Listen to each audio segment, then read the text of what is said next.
What's up, ladies and gentlemen? This is your boy, Marlon. We're back at it again here with another edition of the show via a new series, that is. So this is Let's Talk PlayStation Episode 1, where we tackle major topics when it comes to PlayStation, just one particular major topic. And it could just be their financial earnings call. And we get like a lot of the numbers and see how players are being more engaged with the console, and also any major problems or issues or anything like that. So I really wanted to take the time to really talk about this, because I feel like as a community, I really want to hear what a lot of you guys have to say when it comes to this, because hey, we're all players, we're all gamers, and it just seems like a little bit off pertaining to a lot of this stuff that I'm going to be going into, as far as like how Sony's approach is to them losing a lot of PlayStation Plus subscribers, or them taking away a feature that wasn't really advertised, or just losing players' interest year on year, over the years and stuff like that. And what is the reason why they're falling off? Like, why is it that people cannot stay grounded when it comes to their games or services, or what can they do to improve? And so I want to use this series as, one-on-one engagement with you guys, separate from the actual show that we do here on the channel. And that way we can kind of see as a collective unit, like maybe you guys might have, I'll get to that in just a second. Maybe you guys might have some feedback that could potentially help Sony, because if that's one thing I could say on the Xbox side, and not even just PlayStation, we're going to also do Xbox. So we're going to do like a Let's Talk Xbox episode, whatever. And then we're going to kind of break down what Xbox is doing, how you guys feel about the games, about the service, and what they can do to actually improve. Because I've been told plenty of times that we have developers watching the show. We have people in the industry watching the show. And this could be a very good way to allow them to actually see that. See, right now I'm actually starting this and somebody's cutting their grass. Like, it's so annoying, but hey, it is what it is. There's nothing you can do about it. But yeah, what can they do to actually improve here? And so appreciate you guys, man. Thank y'all for the support. My man, Nighthawk Afterburner, thank you so much for being a PlayStation Gamer Plus member. Thank you. It says, hello, Marlon. How are you doing today? Man, I am doing great, man. It's a Sunday. I'm feeling good, and I just wanted to get to work for you guys and start up this new series. And I need you guys to really show love and support to this new series. If you do want to see more of this, make sure you guys hit the like button, hit the share button. Super chats are welcome. They're optional. If you guys have any questions while I'm talking about this stuff, because we're going to have two segments. We're going to have me just discussing everything, right, on my thoughts on it. And then I want to hear what you guys have to say on what Sony can do to improve and increase the player engagement and make you guys even more ultimately happy. Now, I don't know if I should do timestamps on this, but I really want to really also talk about this thing where I did talk about it on the main show, where I think 79% or 80% of their sales were mainly focused on digital games, right? And so that is a concern for a lot of people, right? The fact that they sold more digital than actual physical. And obviously there's a number of factors for that, right? Obviously, when you really think about it, well, we have a pandemic. A lot more people stayed home. They wanted to really kind of purchase their games, through the convenience of their home and everything. And that's completely understandable. But a lot of people are concerned right now because, well, they're saying, well, will the PlayStation 6, the PlayStation 6, will that be an all digital console?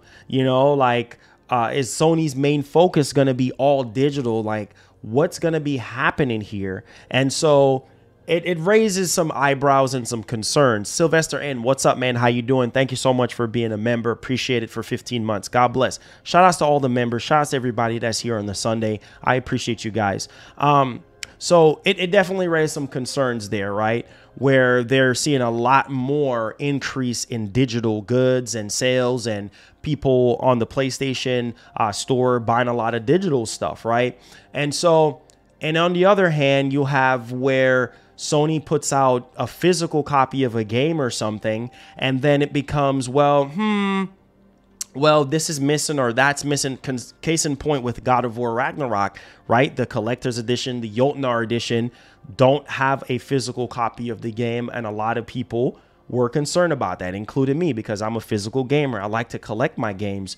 And so, well, they put that out there for a reason, right? Maybe to put out some sort of like gauge to kind of see, okay, how many people are going to buy this collector's edition or this Jotnar edition, you know, with just no physical copies at all. It's just, you know, digital, you put the code in and that's it. So they really want to kind of gauge. And I think that's what Sony is really kind of doing, right? They're seeing a high influx of sales when it comes to digital games. And so they're sitting there like, oh, you know what? Let's push the momentum even further. Let's push the digital agenda, because that's where we want to kind of be in the future type thing, right? Because we know, we've been hearing it for years, that consoles, you know, maybe 5-10 years from now is just going to be all digital, right? And so it definitely raised some concerns also with the NFT situation, right, guys? Because this is Let's Talk PlayStation, right? So the NFT situation, that's also a concern. A lot of people are very upset about NFTs, right? And how they're structured and the main meaning behind it. And the thing is, man, is that while Sony is saying, well, with their new PlayStation Stars, oh, there's not going to be any NFTs and anything like that. But supposedly, according to Wario64, he did put it out. And I think there was some kind of rumblings that was actually happening there. But they later deleted the tweet or something like that. But it's some type of thing that happened during Evo where they put out a survey, right, asking gamers about NFT and would they be interested in this and that. And a lot of people was very upset about the whole NFT situation. And so it definitely raised a concern to a lot of gamers like, well, Sony, a lot of gamers don't necessarily really care about NFTs, right? Like, why are you pushing this agenda for NFT and stuff? And people got to understand, like, soon and very soon, they're going to push the whole NFT situation and they're going to make you like it, because these companies, man, like I've always tell people all the time, like, they don't necessarily care about you and what you got going on in your life. They care about your money. And if you are not finding a way to keep people engaged and keep people seasoned to your platform, then that becomes a big problem. And so that's one of the things that I really want to kind of drive home here, guys, is, well, we preach about value on this channel a lot, right? Like, that's literally the main vocal point of this channel. We talk about value, we talk about quantity, we talk about quality. And you got to really kind of ask yourself, since the PS5 came out in November of 2020, are you guys engaged? Are you guys locked in? You know, I mean, yes, we do know that the games are coming, right? We know that, oh, Spider-Man 2 and blah, blah, blah, and Wolverine and that. But are the games enough to really kind of keep you engaged? Is there something else that Sony is doing that is pissing you off and you're just like, man, I don't know, man. I don't know. I really, really don't know. And then also you have the gamers out there that is literally saying, well, Marlon, listen to me very carefully here. It's not even really just about that. It's the fact that when you play PlayStation exclusives, they're literally just a one play and done situation. Oh, I can just platinum the game, one playthrough. You see it happens all the time. Somebody gets a review copy of a game from PlayStation. They play it one time and platinum it one time, and then they're finished with the game, right? Engagement done. On to the next one, right? So you got to ask yourselves, what can Sony do to really increase the engagement? What can Sony do as a company to really keep people interested and coming back for more and staying on the PS5 longer? Because PS4 is phasing out at this point. I mean, PS4 is done at this point. I mean, obviously they're going to be making games for PS4 and things like that, but not as much, right? So PS5 is literally the main target here. And another thing that I really want to sort of highlight as well is that, well, Sony would say things like, oh, well, we want to reach this amount of number of PlayStation 5s at XYZ, time frame, right? At the ending of, certain amount of quarter or whatever the case may be. Oh, you want to reach 18 million. Well, how are you going to reach those numbers if at the heart and soul of it all is obviously player engagement, right? If the gamers are not happy, if you are not advertising enough, Sony, if you are not getting people hooked, Sony, then people are not going to be buying PS5s, right? The games are one thing, but also your services is another thing. Your services are including PlayStation Plus, the digital games that you have on the PlayStation Store, the value that you're offering PlayStation fans. That is some of the other key facets to this whole situation. And so my whole thing about this whole thing is that there is a particular feature here, the Accolades feature. And the Accolades feature I think it was a very good feature. But for some reason, it's a very solid multiplayer feature that Sony themselves did not really advertise, right? And we talked about this on this channel a lot. What do we talk about? Sony being more aggressive as far as talking more to their fans, engaging with their fans. And what do people do? Throw stones at me, crucify me to the wall and say, oh, Marlon, you know what? You're just hating on PlayStation. Oh, Marlon, you know what? No, there's no problem with PlayStation. Oh, Marlon, you know what? You're just a hater. Marlon, you know what? You're just a fanboy.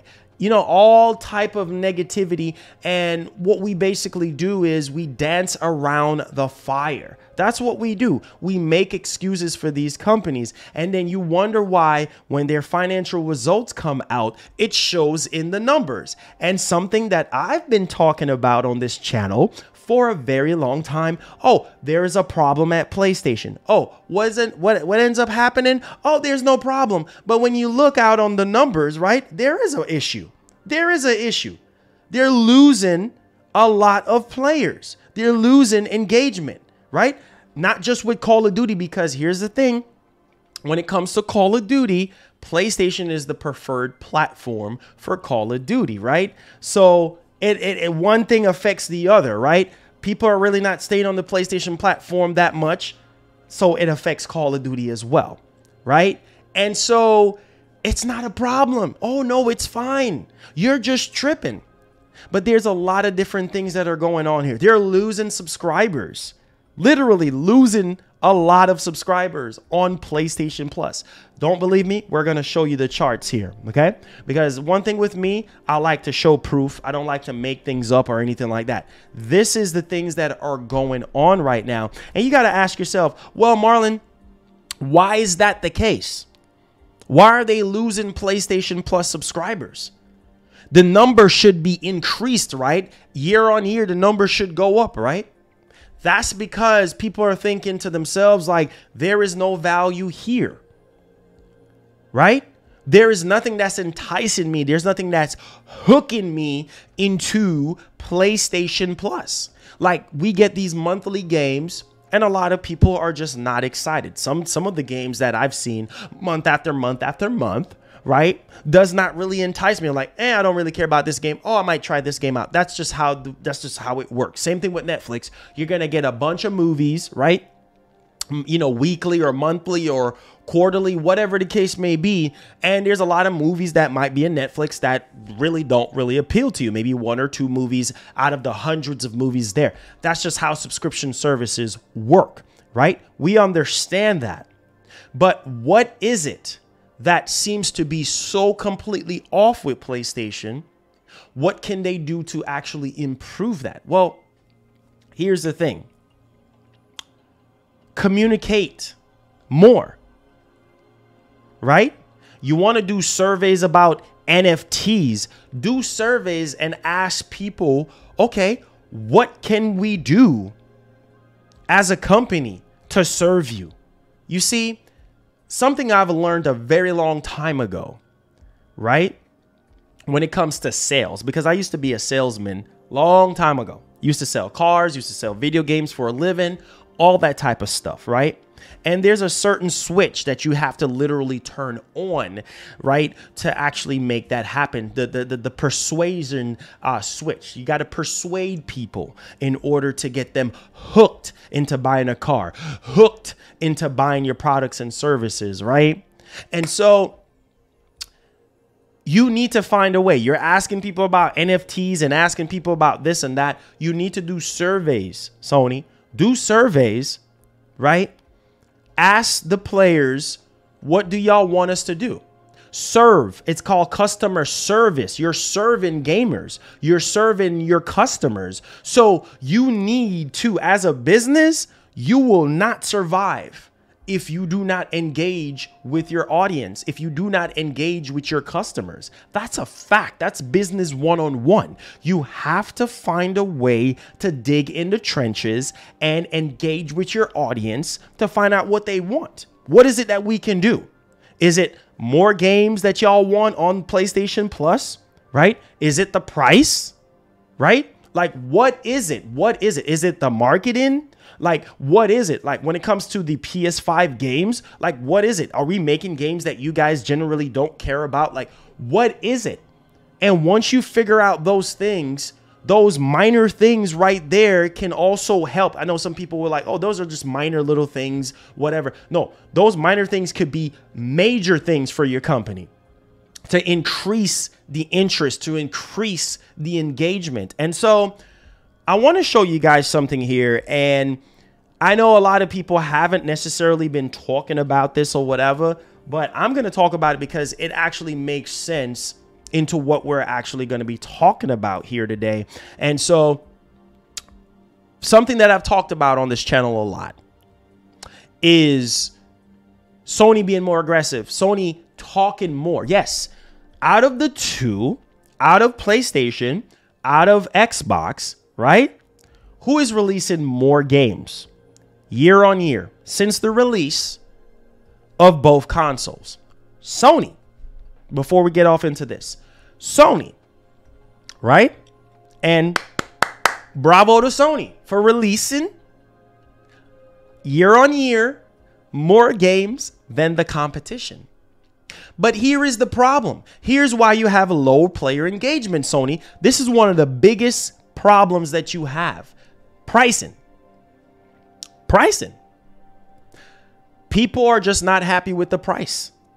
People are complaining about the price.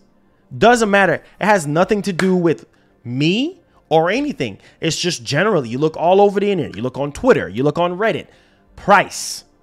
It's like you're putting out these games, but at the same time, people are just like, man, I'm not buying this for $70. That is a problem. That's one thing. The next thing is you are remaking games that are making games that people just flat out don't necessarily really want. So you're going to have low player engagement, right? Because people are like, oh, I'm not buying this. I'm not picking this up. Thank you so much for the dono, Larry K, with the $1. Appreciate the love. Supporting our Let's Talk PlayStation episode 1. You're literally not, fixing the issue here, Sony. So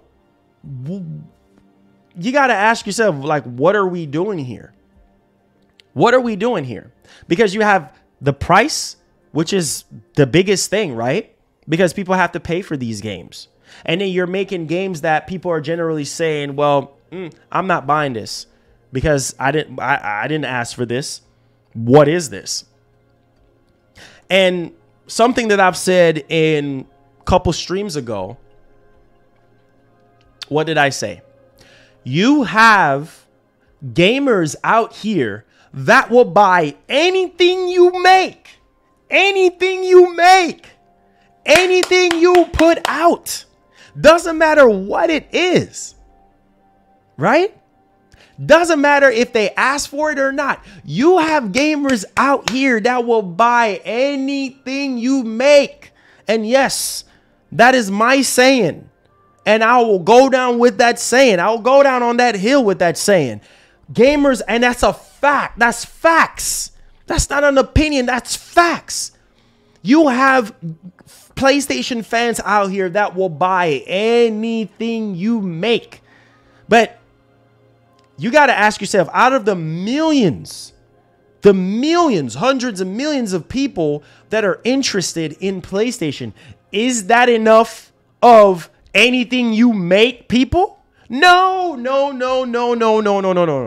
That's just a percentage of the anything you make people.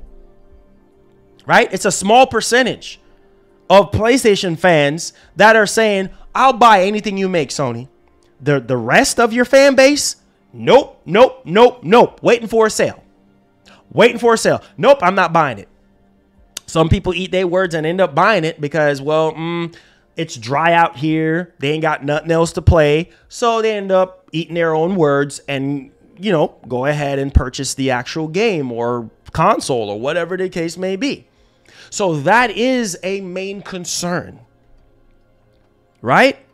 That is a main concern. And so we have to understand exactly what's going on here. And it's crazy to me because a lot of people for the longest time, they want to push this narrative that, oh, there's nothing wrong. Oh, there is something wrong.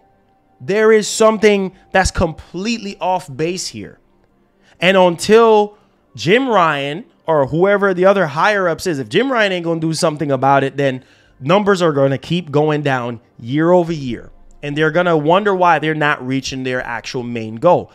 First super chat, big super chat here for our PlayStation Let's Talk episode 1, saying, thank you so much, Kent, for the $5. Says, Sony are anti-consumer. Sees me off. You can't criticize them without people calling you an Xbox shill when I only have a PS5 and they still ain't got one. Hey, man, obviously, yeah. And this is something. What's up, Rich? And people have to understand this on what I am saying, right?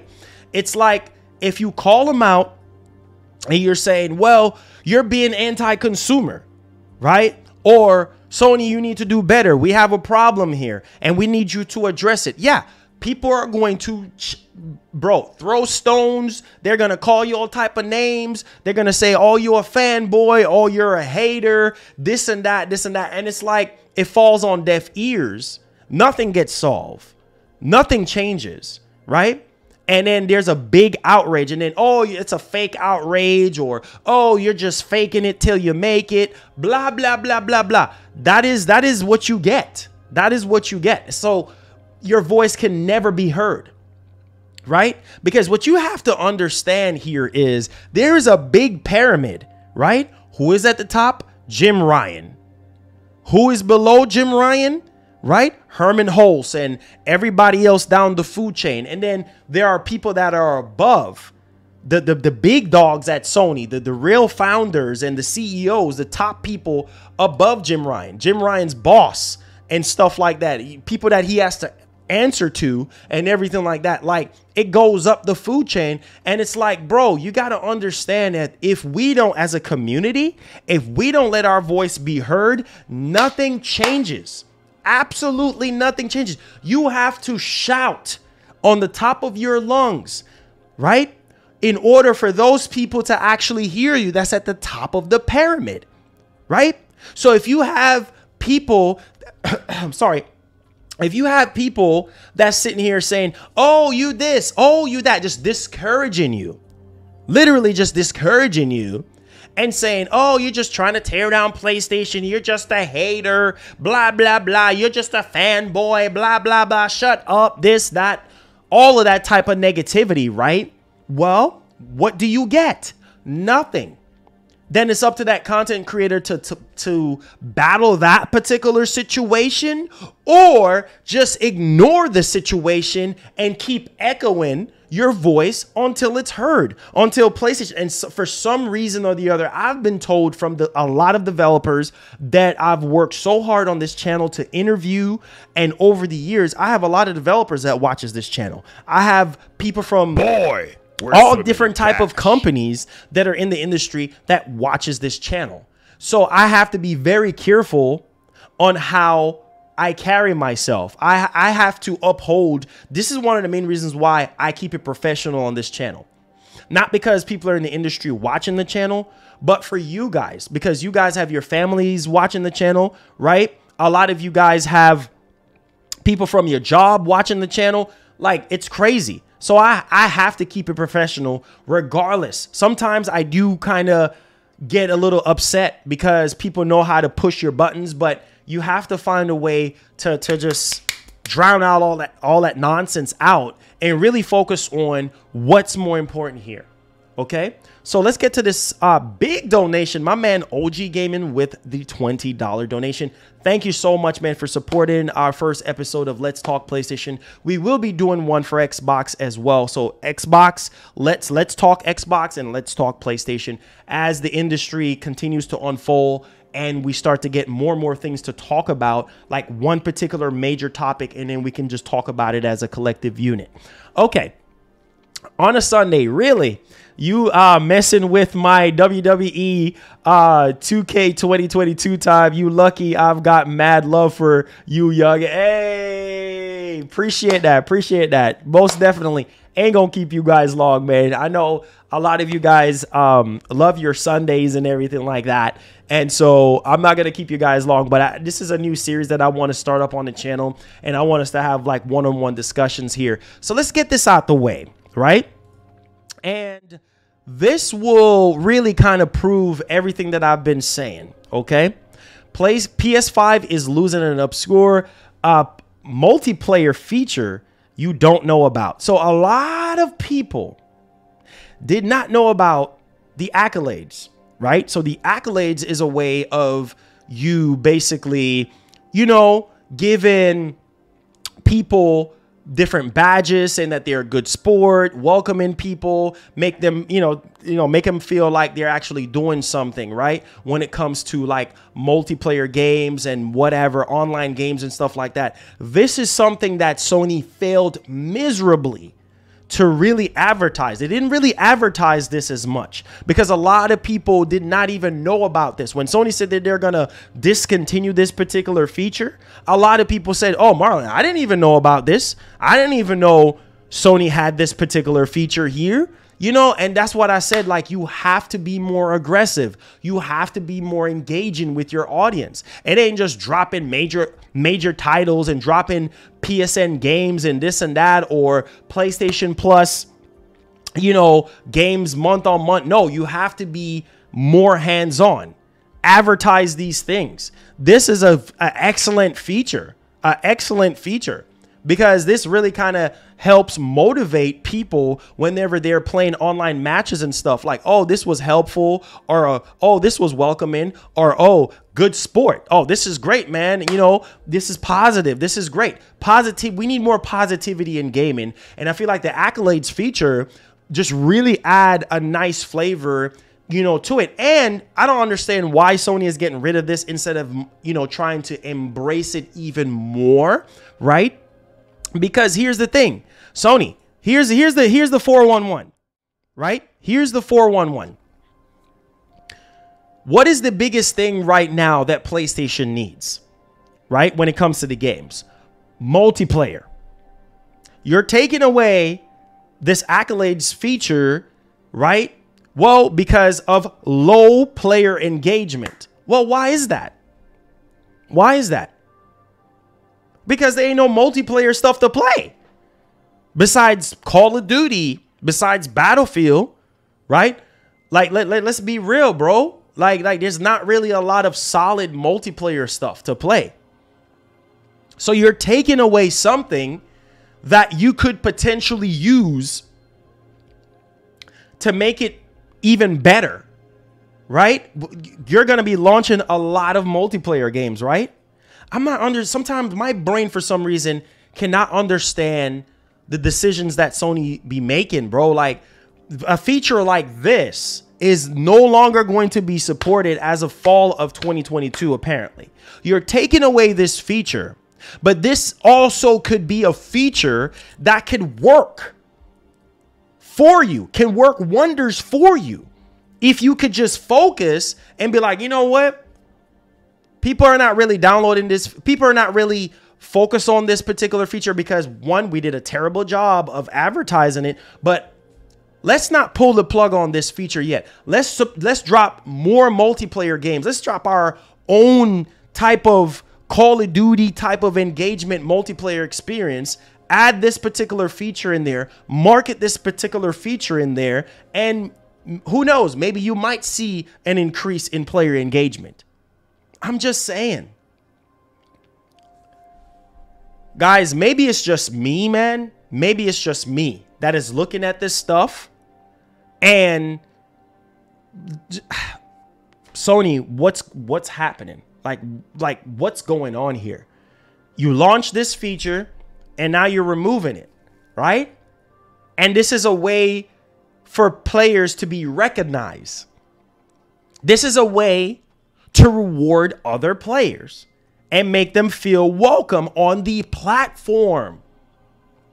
This is adding value, giving them badges, using helpful things like good sport, welcome, you know, like, oh man, this is helpful. Like, you're taking it away because it's not performing well. People are not engaging with it. It's low engagement, but you don't advertise it. That's the problem. You don't talk. You don't talk to your fans. You don't communicate with your fans. You talk whenever you want to talk. And then you do some anti-consumer stuff that pisses people off, and you get what you get. You get served up what you get. Now, I've said it just a while ago on ways that they can improve. Do more surveys, right? Do more surveys with your audience. See, instead of you dropping surveys for NFTs and other stuff that people generally don't care about, people that are against, you need to do surveys asking people, okay, what features do you guys want us to add to the PlayStation 5? Oh, you guys been asking for 1440p. Well, we got 1440p now, but some people are like, 2 years later, now you're adding 1440p. Some people say, oh, my TV don't even support 1440p. And I don't even really care about 1440p anymore. Right? 1440p, okay. But when we really wanted it, we had to wait. You know, it's just, I don't know. The timing of things, man, is just completely off. It's completely off. Now, digging into our next segment here, I really want to show you guys this because we're talking about PlayStation Plus. Okay. Now, obviously, they just launched PlayStation Plus Extra, PlayStation Plus Premium, removing the narrative of, well, you guys already know, PlayStation Now. Okay. And merging it into one service. Now, I've said it countless times before. I said it in my review for PlayStation Plus Premium. PlayStation Plus Premium is not worth it right now. The reason for it is because the biggest selling point for PlayStation Plus is the older PlayStation games. Like, people were sold on the idea of 700 plus games, right? I'm going to be able to play all these games. And we heard the narrative of, oh, we're adding trophies to these older games. And, oh, Jim Ryan said these games look better and play better, right? Oh, so everybody was already hooked in for the actual service. But once PlayStation Plus Premium and Extra launched, a lot of people was kind of underwhelmed on how they were actually treating, well, the classic games. There's barely any PS2 games. PS1 games, barely anything there. Yes, the add-in of the trophies and the rewind, game rewind, and blah, blah, blah. All that is cool and all, but is that enough to keep you engaged? Ladies and gentlemen, I hope I'm preaching a sermon today. Is that enough to keep you engaged? Is that enough to allow you to sign up and spend $18 a year for PlayStation Plus Premium? Is that enough? PS3 games are being treated like a redheaded stepchild, like it's, oh my God, what's happening here? You know, it's sad. It's really, really sad. It's really sad because you see Xbox, how they treat their old school games, how they treat their backlog of games, right? But for some reason or the other, Sony just can't seem to have grips on it. So PS3 is just an afterthought. PS3 is just, oh, we don't really care right now. You just go ahead and stream. Here's the problem with streaming. The problem is with streaming is that a lot of people, well, they don't have solid internets. So they can't really stream these PS3 games. And I know for some people, they will say, oh, well, $18 a year. Oh, that's great. That's great. Right? That's great. But like I said, some people are happy. Some people are not happy. That is a problem. That is a problem because obviously you're not going to make everybody happy. But at the same time, you got to ask yourself, is there enough value? Is there enough value for PlayStation Plus Premium? Is there enough value for PlayStation Plus Extra? Now, to be honest with you, PlayStation Plus Extra is worth it because you get all the game catalogs, right? And not only that, but you have to really kind of dial in, like, is the game trials enough? Is playing a game for an hour or 2 hour enough? Because you're putting this behind a paywall, right? Obviously, I think game trials should be on PlayStation Plus Extra. I've said it before. Why can't PlayStation Plus Extra subscribers get PlayStation trial stuff? Well, it adds to the value of the price, right? That's why they're charging you $18 a year. I mean, yeah, $18 a month. I'm sorry. So let's look at this. Let's look at the facts. Okay. Sony says it's not worried about a recent dip in PlayStation Plus and active users. You should be worried because obviously they blame it on 2020's stay-at-home boost to gaming. So what they're saying here is before we even read into this,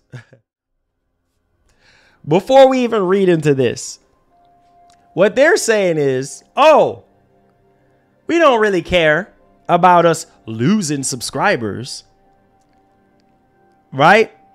Because, well, the pandemic is to be blamed because a lot of people was at home, right? And we had way higher engagement because everybody was home playing games. Now you're losing subscribers and you're not concerned about that? You lost over 1 million subscribers. Wait a minute. Weren't y'all at something like 47 plus million subscribers on PlayStation Plus? Now you're down to 46 million. And that's not concerning? Concerning? You're not concerned about that?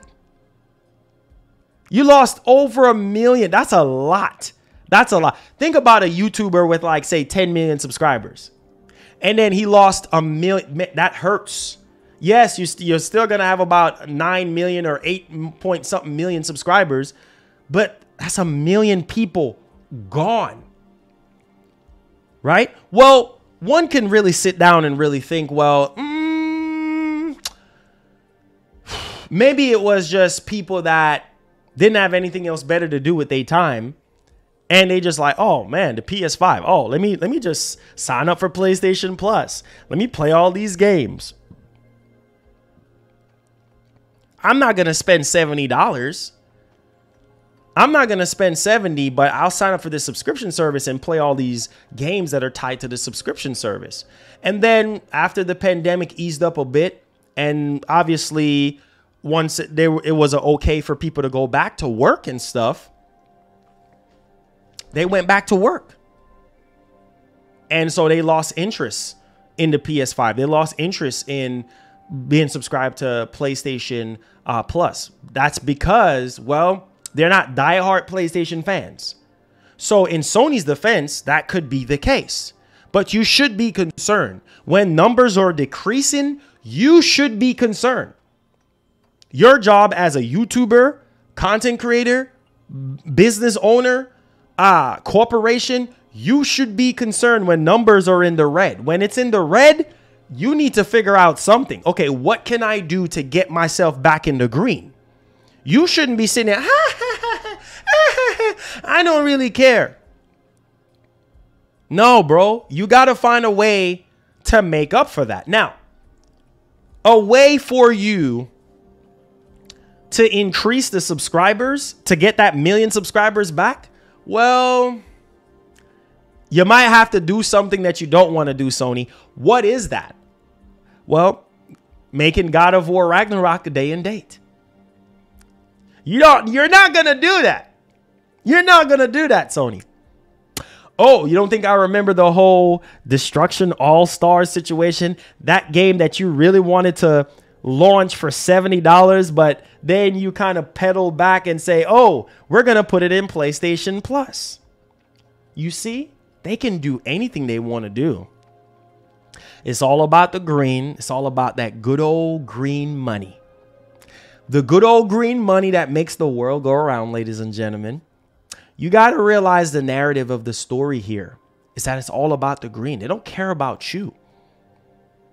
But if you don't get any value out of this Let's Talk PlayStation, then hey, I'll get up and walk away right now. But I feel like I'm dropping a lot of gems here. And the story goes like this. If you really want to increase engagement, increase the value. Not only increase the value, but get people hooked into your games more, because the narrative is, oh, Sony games are great. Their single player games are great, but it's a one done thing. You might play it 1 or 2 times. We're swimming in cash. And then you're completely done. Right? Right, Sony? Right? So a way to really increase your subscribers is adding more value. I guarantee you, if they make God of War Ragnarok, they're not going to do it though. Shout outs to my man OG, killing it today with the biggest donation of the show, $70. God bless you, man. Says, you are my wife's second favorite content creator. This is love from her. Be blessed, bro. Oh, shout outs to the wifey, OG Gamer. Hey, that feels so good, man. That feels so good that y'all get y'all families engaged with the channel. And there's a lot of wives that are on here that are not gamers, and their husbands allow them to watch the channel and stuff like that. That's why I keep it professional, man. That's why I keep it clean on this channel. And that's why I give my best. I always do my best, man. And God, you know, he always do the rest, and you guys always do the rest. So OG, shout outs to the wifey, Jersey in the building. I appreciate you, man. God bless. Thank you for the big body 50. Thank you so much, man. I appreciate it. It helps us out to keep the lights on and for me to keep on doing this full time. I appreciate you guys, man. God bless. Shouts to the wifey. Hey. So Sony, like you can do that. You can do that. You can make God of War Ragnarok. Hold up just a second here, guys. Hold on just a second. Pump the brakes. We're not even just talking about God of War Ragnarok. Let's talk about Last of Us. Let's talk about the remaster of a remaster remake. How about you make that game just like how you did Destruction All-Stars, right? Which kind of flatlined after a while after launch. How about you put PlayStation, when it comes to PlayStation Plus, right? Because obviously you said verbatim that it's going to take years for someone to rival Game Pass, right? Because putting, you know, your AAA games day and date, your first party AAA games day and date in a subscription service, sorry, will hurt the quality. Well, why is that?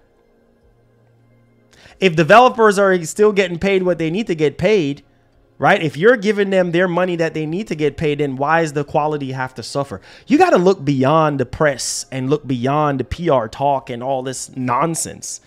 You really got to wonder, is it possible for quality games to be tied to a subscription service?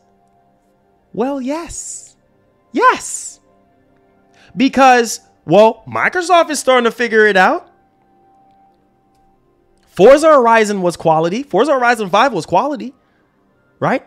Hive Busters, that was quality. High quality. Shows you what the Series S and X can do, right?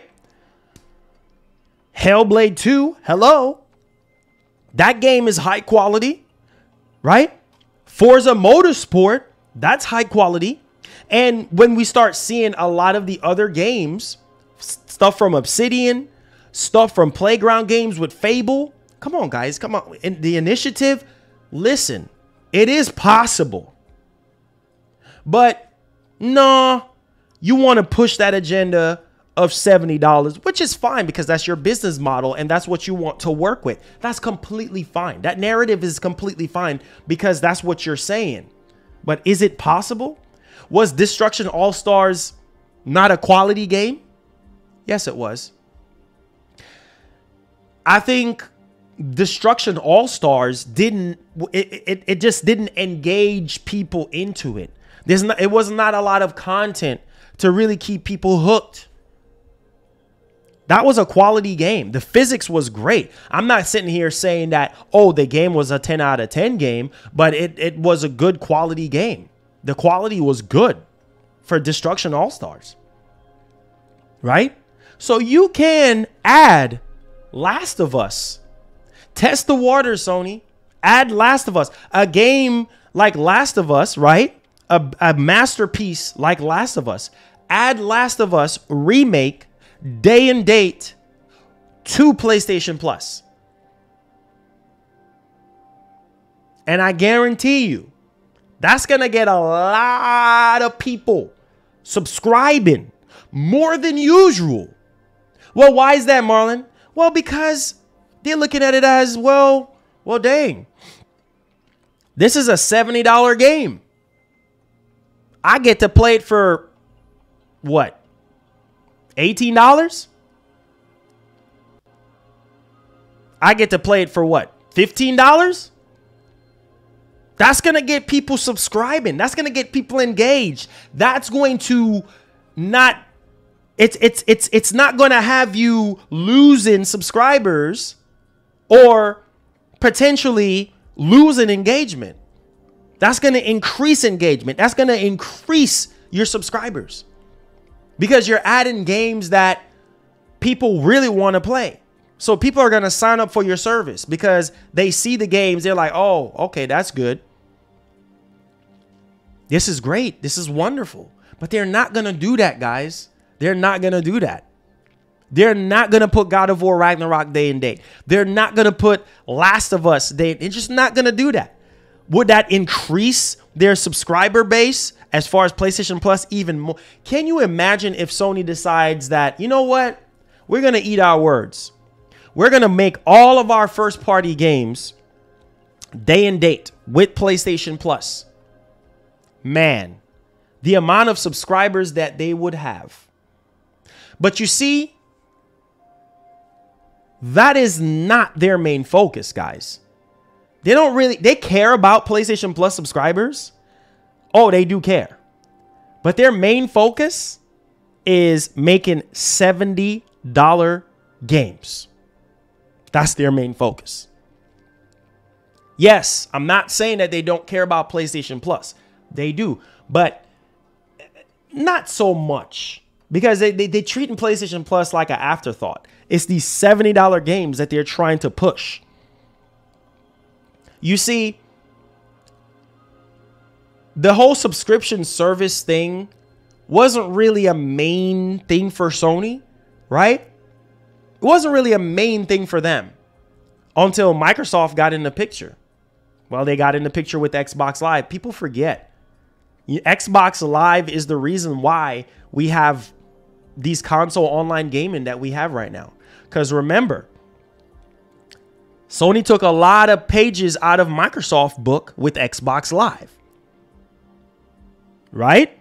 Y'all remember the whole PS3 debacle with the online. The online was not good. When that online was free, oh, it was not good. Oh, they stepped up their game. They stepped up their game in the PS3 generation with their online. So online wasn't really that much serious for them.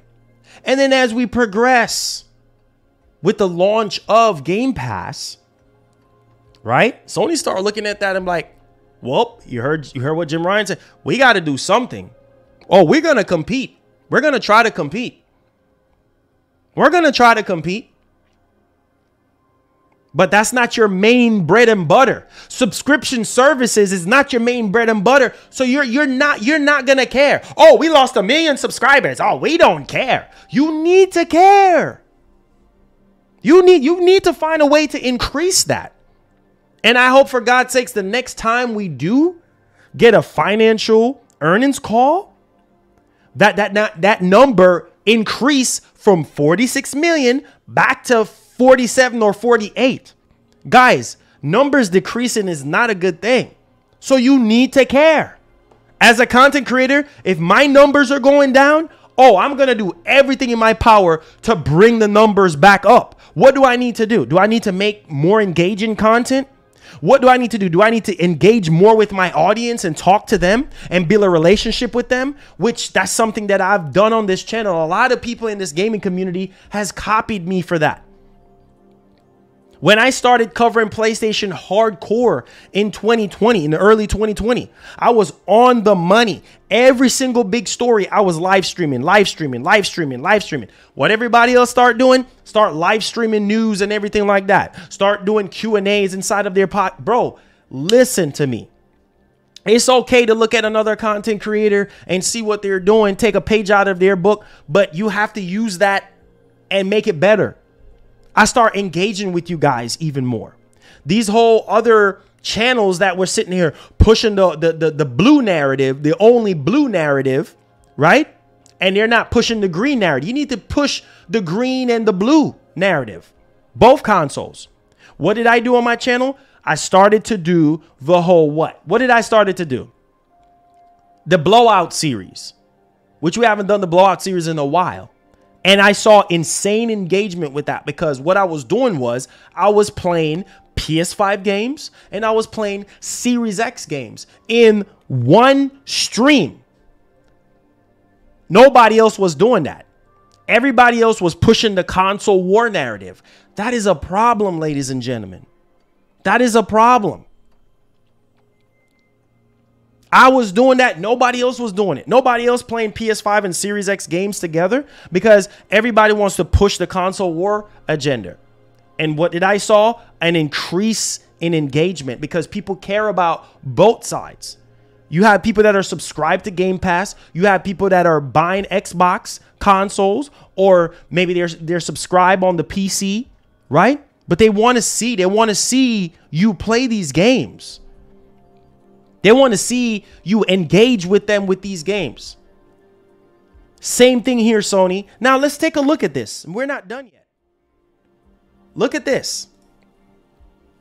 Now, as you guys can see, Sony has indicated that it's not concerned about a recent decline in PlayStation Plus subscribers and monthly active users. You're not concerned. You need to be. In the company's Q1 financial results published on Thursday, which cover the 3 months ending June 30th. Sony reported total PlayStation Plus subscribers of 46.3 million, which is up 1.3 million year on year, but down by over 1 million compared to the two most recent quarters. Okay? Now, according to the 8 years of data, this is by Reset Era, PlayStation Plus users have significantly, look at this word, significantly. I need y'all to look at this. Significantly dipped between quarters during this time period. Now, the corporation also reported a decline in monthly active users during June 2021. All right. So not only subscribers, but also monthly active users. Ladies and gentlemen, these are the numbers. I'm not making this up. OK, now, which represent a decline of what? 10 million year on year. Oh, no, there's no problem. Oh, no, Sony is fine. There's no problem here. Sony is perfect. Right. And this is what a lot of content creators are not going to do. I'm not going to be scared, bro, to call these things out. This is why we're going to launch these episodes, these specific episodes separate from the show. And we're going to tear down these problems. Every time Microsoft have their earnings call or there's an issue or anything, we're going to discuss it. That's a lot. 10 million. That's a lot.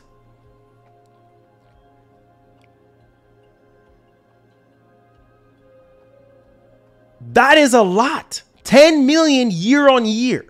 Sony says its monthly active users are the estimated total numbers of unique accounts that played games or used services on PlayStation Network during the last month of the quarter. Now, look at this one.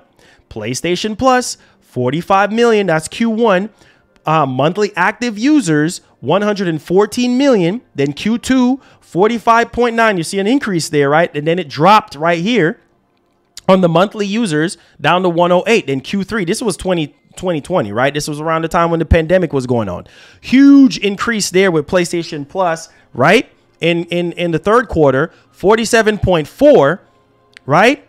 And then down here, 114 million. It went back up again. Then Q4 of 2020, right? 47.6. So there was a slight increase there, right? And then it went down to 109.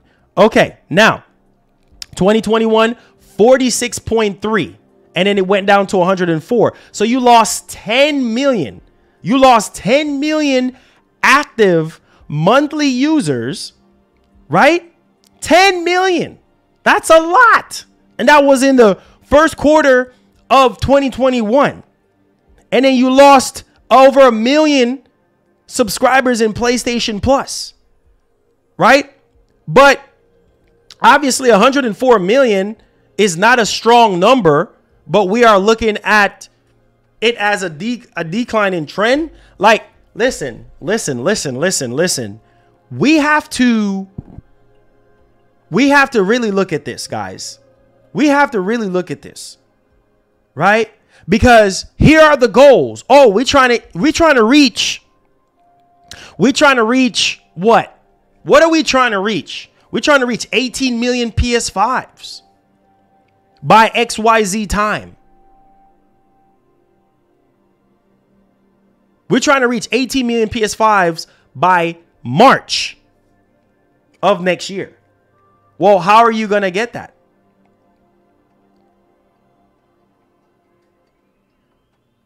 How are you going to get that? Man, listen. And I see some people saying, oh, well, this is not current. Oh, yeah, this is not currently happening. That's from, this is not currently happening. They literally just had their financial earnings call recently. This article was posted on August 4th, 2021, right? And at the same time, the numbers are down because here's another thing. The player engagement is also down. Right? The player engagement is also okay, that was last year. This year, player engagement is still down. They're still losing subscribers year on year. I get that. But this is a new console, right? This is not the PS4 or anything like this. Is a brand new console.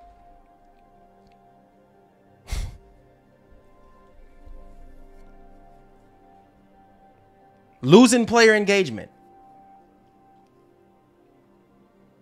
So their main fix here is, well, this is what we're gonna do. We're hoping that with more advertisement for PlayStation Plus and with releasing major titles this year, like Last of Us and, wait for it, Last of Us and God of War. Those are the two biggest titles that they have from their first party studios, right? They're hoping that those games really kind of entice people to stay longer on their platform. And they're hoping that PlayStation Plus Premium and Extra will see an increase in subscribership. But guys, my question today for you guys is, how can Sony increase player engagement on the PlayStation 5? How can they? Because I'm telling you, listen, this is the truth. A lot of people don't want to hear the truth. Xbox is not that far off. They got 25 million. The last time we heard the numbers, it was 25 million. Now, with what's happening right now, I'm telling you guys, I am literally telling you guys right now, they're not far off. They're not far off from turning up the heat. Guys, they're not far off. Because you heard what Michael Pachter said, right? There's a huge possibility that they could get up to 100 million subscribers.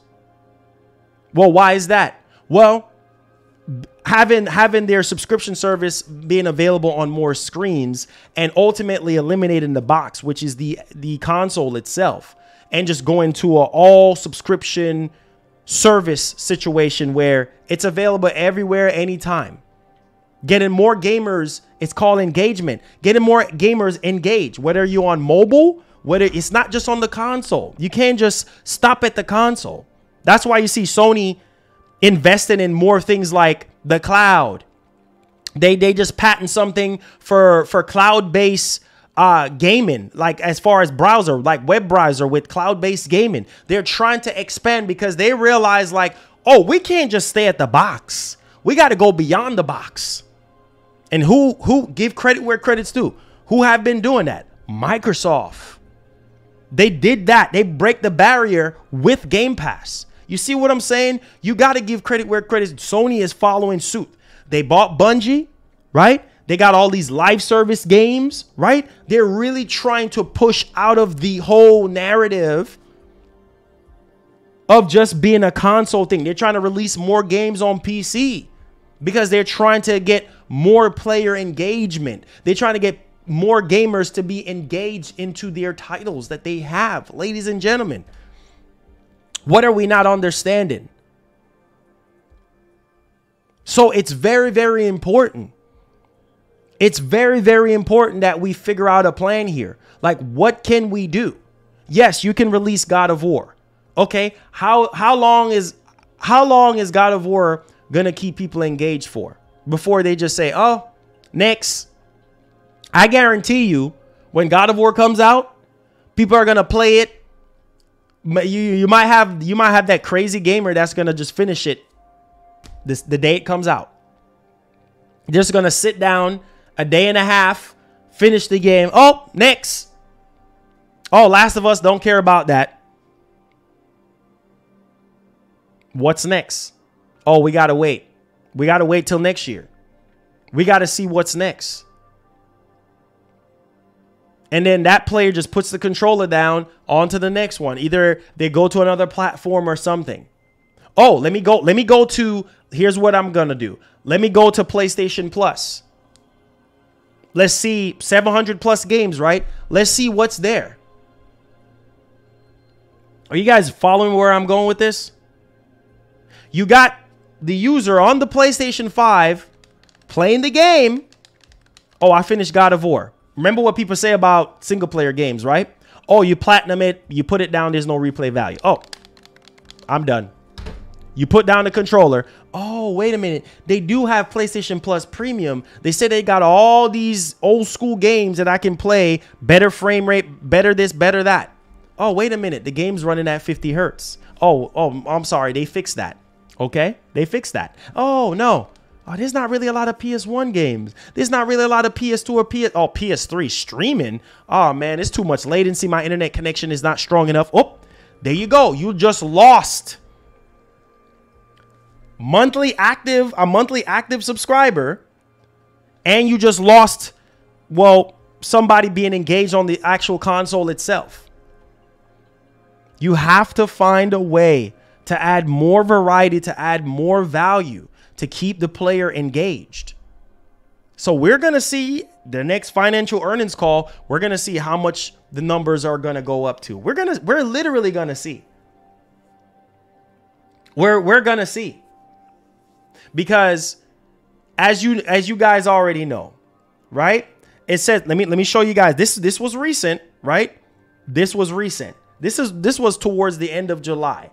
Okay, one of the key details from Sony's quarterly financial report today, which also confirmed that the PS5 has shipped 21.7 million consoles, is that PS5 and PS4 owners are playing less? Playing less than they were a year ago? The manufacturer noted that the total gameplay time is down a sizable 15% year over year for the 3-month period ending in the 30th of June, 2022. So people were like, oh, that's old. The last article I showed, oh, that's old. No. That was just last year. That was just last year. They lost all them subscribers. Now coming into this year, right? You lost a sizable amount of gameplay time. That is a big problem. Why is people putting down the controller? Why? Because they're not engaged enough. And hence why they're going to be putting out multiplayer games, right? They're going to be putting out more multiplayer games. They're going to really kick into high gear with multiplayer stuff. You have to, man. You just have to. You have to find a way, or these numbers are going to keep on decreasing year on year.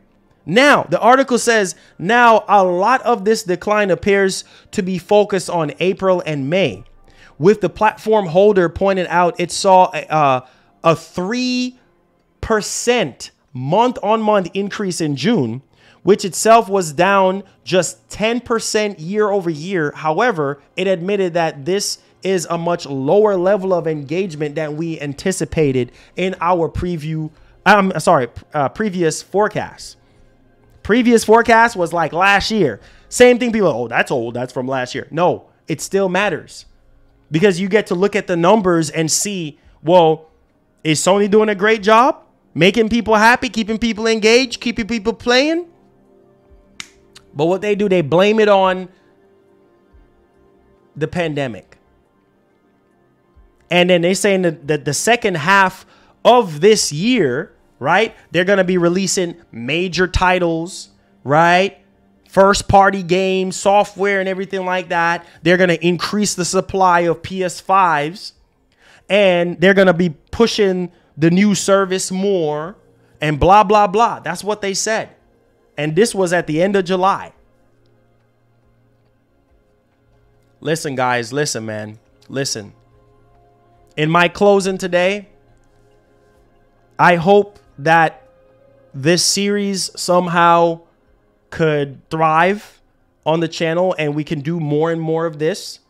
Let's talk PlayStation. Let's talk Xbox and really sort of have a one-on-one discussion, one particular topic, one particular discussion on this type of stuff. And in my closing, what can Sony do to keep you more engaged on the PS5? What can Sony do to keep you subscribed to their PlayStation Plus subscription service? What is it? Is it that they're just completely off with the games, or you're not satisfied with the pricing? You're not satisfied with the way how they're rolling out stuff? Or you're just happy and you just don't care about any of this stuff that we talked about today? Let your voice be heard in the comment section. We're going to be going into a quick Q&A right now. I know it's Sunday and trying to keep everybody here longer than they need to be or whatever. So we're going to keep it short and sweet. You can tag me with the orange at MarlonGamingNation, or, well, you can super chat. That's up to you if you want to do that or not with your questions or concerns. And if you do like this series, please show some support by hitting that like button. Hit that share button, hit that subscribe button as well, and turn on that post notification bell. So let's go to some quick questions here, because I don't know if some of y'all agree with me or disagree with me. That's fine. It is what it is. But hey, I really want to hear what some of you guys have to say. Like, are you guys happy? Is there a problem? Like, what can Sony do to improve? That's what I want to hear. Dank Meek Center X, what's up, man? How you doing? And the crazy part is, I know some people will say, well, gaming is down in general. Yeah, it's down in general because, well, there's not really a lot of games, right? It's dry. I mean, this summer have been really dry. Like, there's not really anything that's like everybody's been talking about or whatever. But the fact still remains, we got a PlayStation situation happening here. We're talking about PlayStation. So for you to say, oh, gaming is just down in general. Yeah, it is. But this is something that's been happening year on year with Sony. Like, they're losing a lot of player engagement. Like, they're losing, you know, people being subscribed. And I know that's with any subscription services, but how do you increase? How do you get better and better? Right? Netflix, when they started out, they wasn't really perfect, right? But as time progressed, they got better and better. They start getting more subscribers. But when you start losing subscribers, that's a problem.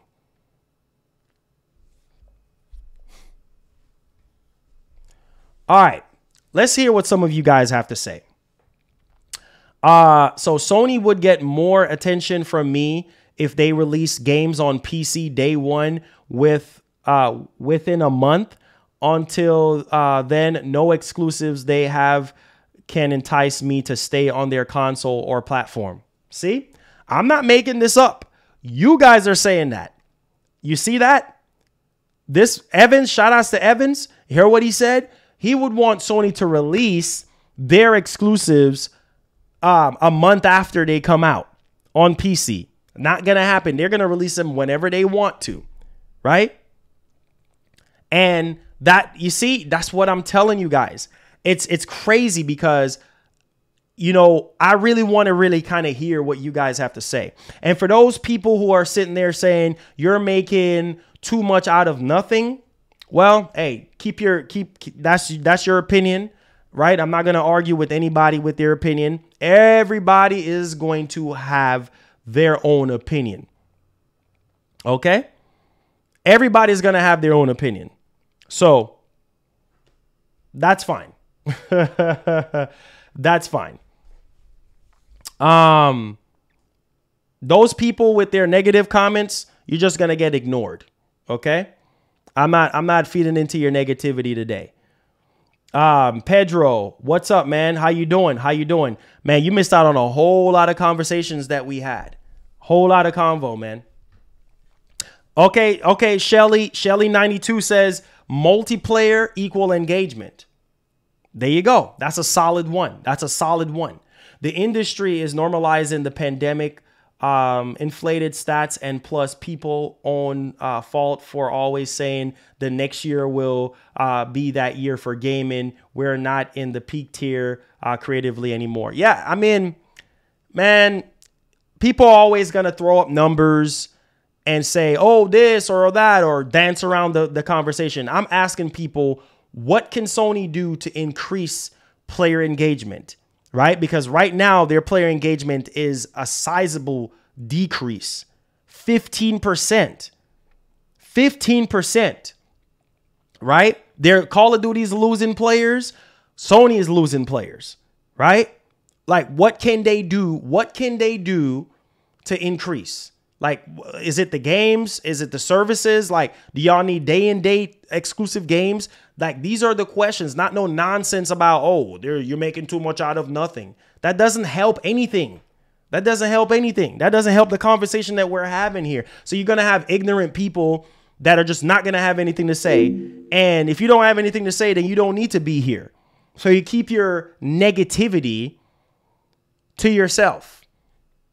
You keep your negativity to yourself.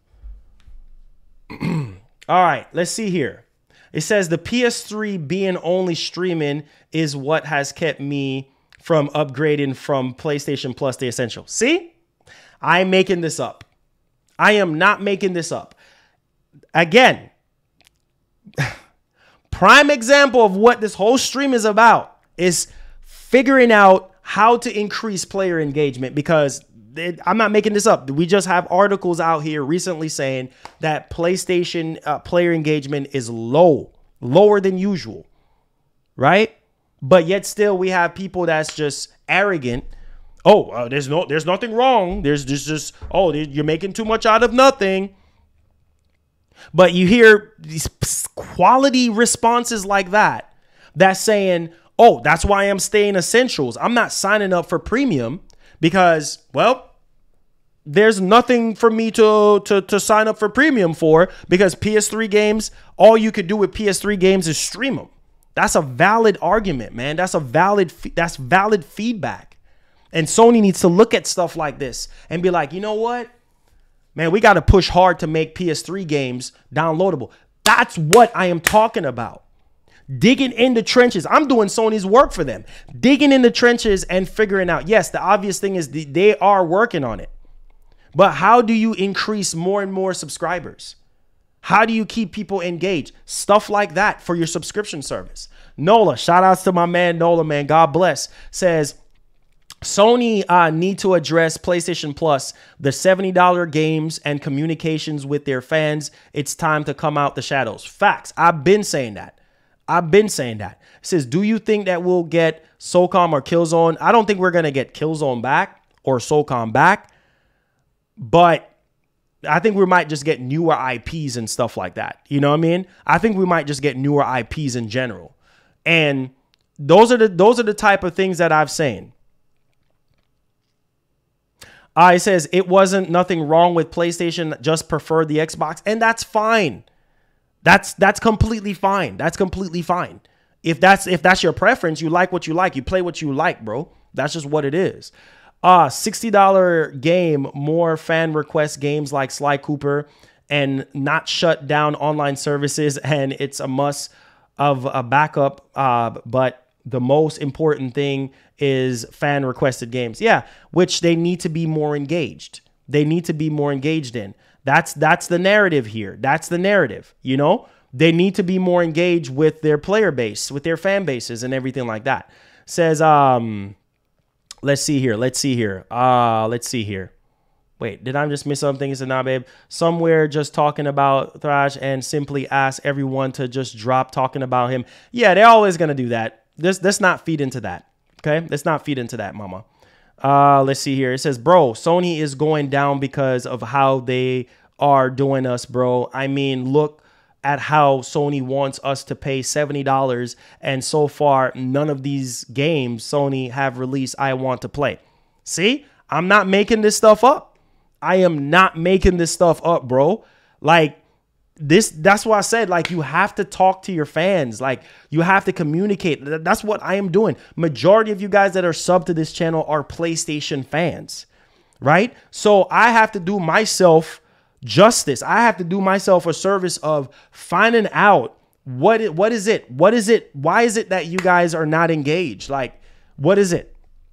Right? Because the numbers are showing here and the numbers are down. And Sony's saying that with the hopes of putting out more PS5s out there, promoting PlayStation Plus, right?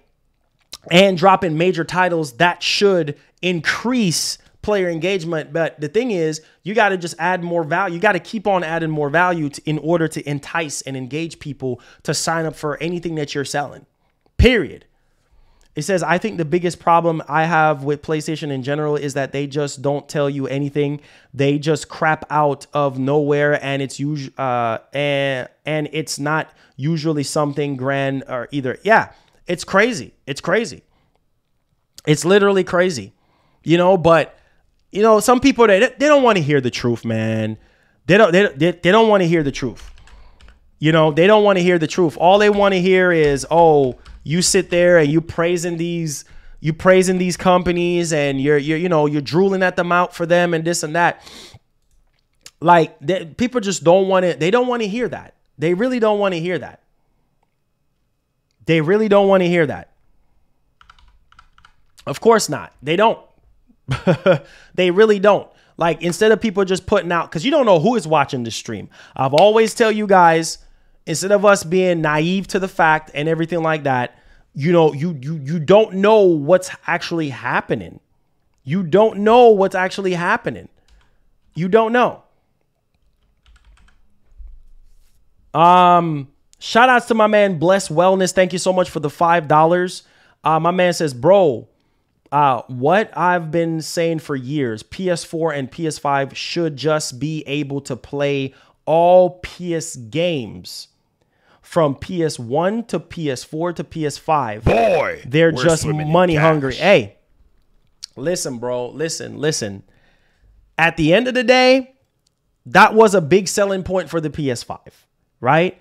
People were following the narrative of, well, Sony releasing a console that you can play all generations of PlayStation, right? PS1, PS2, PS3, and PS4, right? People was also hearing that you could play PSP games on it, right? Those were the things that people were hearing. And come to find out, it's only backwards compatible to the PlayStation 4. So that was a big letdown. But I feel like if the pandemic wasn't a factor and Sony would have made it to where you could play PS1, PS2, and PS3 games, well, maybe that could have increased and enticed more people to buy into the PS5. And people want to sit here and say, oh, the PS5 is going to outsell the PS2. No. With the way how things are right now, if they don't find a way to increase player engagement and to get people excited and happy, right, especially with these $70 games, there's no way that the PS5 is going to, at the end of the life cycle, top out PS2. Are you crazy? What made the PS2 so great was because of the games. Ladies and gentlemen, the great catalog and library of games. The PS2 is by far one of the greatest consoles ever made. Only because of what? The games that kept people on the actual console. The player engagement on the PlayStation 2 was literally insane. And in Sony's defense, I will give them credit where credit's due. They have been releasing games year on year since the PS5 came out. But also, the problem is they dropped the ball with Gran Turismo 7. I'm not making this up, right? They dropped the ball with Horizon. A lot of people was complaining about Horizon, saying the quality just is not there. The resolution mode, it's at 30 FPS, blah, blah. It's always something to complain about. A lot of people say that Returnal was not worth $70. Okay, Ghost of Tsushima was not worth the refresh of the director's cut, right? People was why they redoing Death Stranding. People was complaining. A lot of these games that we Ratchet and Clank. Oh, I'm not buying that. Like, bro, it's like they release games, but at the same time, look at Returnal. I don't even think Returnal even sold 1 million copies. You gotta pay attention to what's going on. Like, people are just so quick to, oh, there's nothing wrong. Like, bro, there is something wrong. because people are just not happy. A lot of you guys are saying it. You're just not happy. You're not. You're not happy. And it's as simple as just don't buy it. Boy, we're swimming in cash. Just put a Band-Aid on it. Just don't buy it. Just don't buy it. Yeah, just don't buy it. But then that's going to send a signal to them. Well, hopefully it does. Because most of the times when you don't buy games, other people, there's so many other people. If you don't buy a game, there's so many other people out there that's going to buy the game. And that's going to send a signal to Sony like, okay, well, the numbers are strong enough. We're just going to keep doing what we do. A lot of people did not like Returnal. Returnal was a new IP. They were charging $70. Do I need to go back on that narrative story of people saying, oh, Returnal is not worth $70. I'm not paying $70 for that game. Come on, man. And yet still people say, oh, there's not a problem. Come on, man. Stop, bro. Games, the camera guy says Sony isn't giving me what I wanted.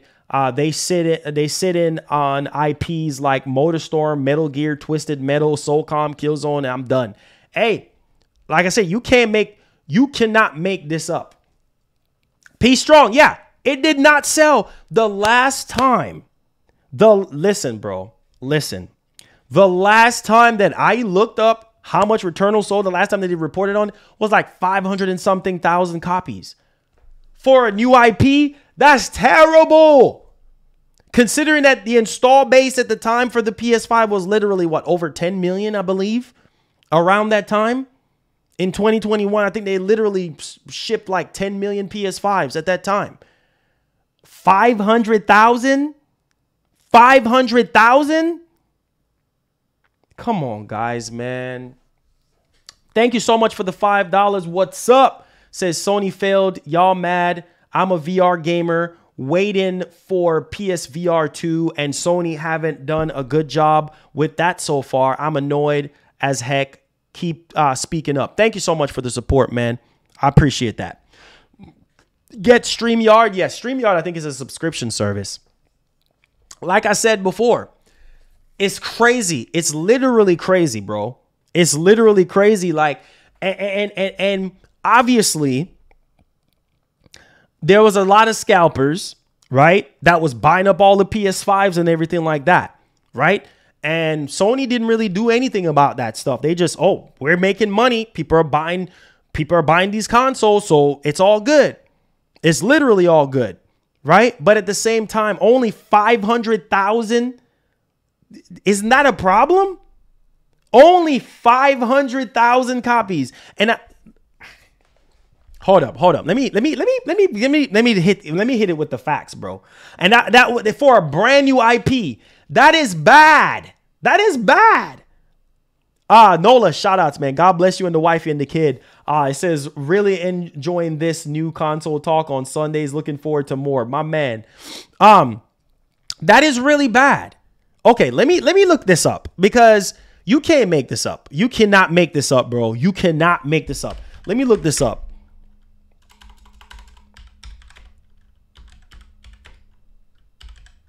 I want to hit y'all with facts.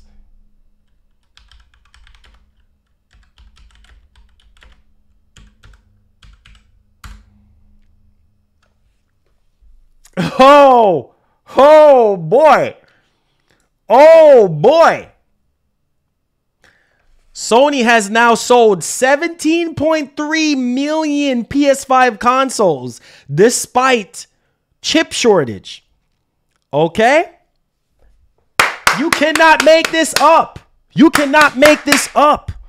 You can't make this up. Y'all don't believe me? Look at this. You cannot make this up. Sony has revealed they have sold over 17.3 million PS5 consoles as of December 21st. I'm sorry, December 2021. You can't make this up. You cannot make this up. In October of last year, Sony reported that it has sold around 13.4 million PS5s. Literally, bro, they hit the over 10 million. So in 2021, listen, in 2021, they were selling well over 10 million PS5s. And for a new IP, you cannot make this up. You can't make this up. The facts are there. They were killing it in 2021 because the pandemic was still solid. It was still bad in 2021. They were selling PS5s like crazy. As of December 2021 of last year, they sold 17.3 million. You drop a new IP like Returnal. I think Returnal came out, in April of 2021? And you only sold 500,000 and you already shipped and sold well over 10 million PS5s. And you cannot make this up. I understand that there were scalpers, but at the same time, at least 1 million, at least 2 million, at least 5 million.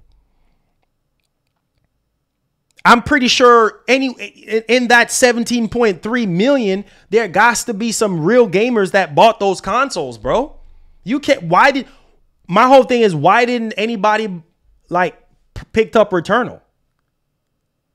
That's what I'm talking about, guys. Like, it goes back to what I'm saying. Not saying that Sony don't need to try something new with these new IPs. Again, you're putting out games out there that's not rubbing people right. So people voted with their wallet. Oh, not buying Returnal. It's not my cup of tea. Guys, and people sit there and say, oh, there's no problem. Like, there is a problem, guys. Like, yeah, it's over 21 million now. It's over 21 million now. And it's going to be very interesting to see how well The Last of Us remake does sales-wise. We already know God of War is going to sell like crazy, which I've asked you guys this narrative before, right? I've asked you guys this. I said, Sony already put out their financial requests, right? They said that they want to sell or at least ship 18 million consoles by end of March 2023. You got to ask yourself this. How is God of War? Is God of War going to sell 18 million copies? Is God of War strong enough to move 18 million shipments of PS5 by the end of March? Whoa. Oh, the topic. This topic gets spicy and it gets very interesting, guys, because you got to ask yourself, is God of War Ragnarok strong enough, which God of War 2018 sold literally 20 million copies. 20 million copies to date. It sold 20 million. So one would think, well, God of War Ragnarok is on PS4. It's on PS5. So it's probably going to double in sales, right? It should double in sales.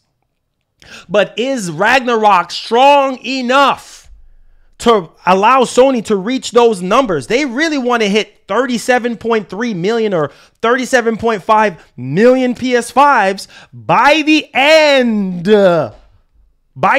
of March 2023. That would put them at 37 point something million PS5s. You got to ask yourself, is God of War Ragnarok strong enough to make that happen? You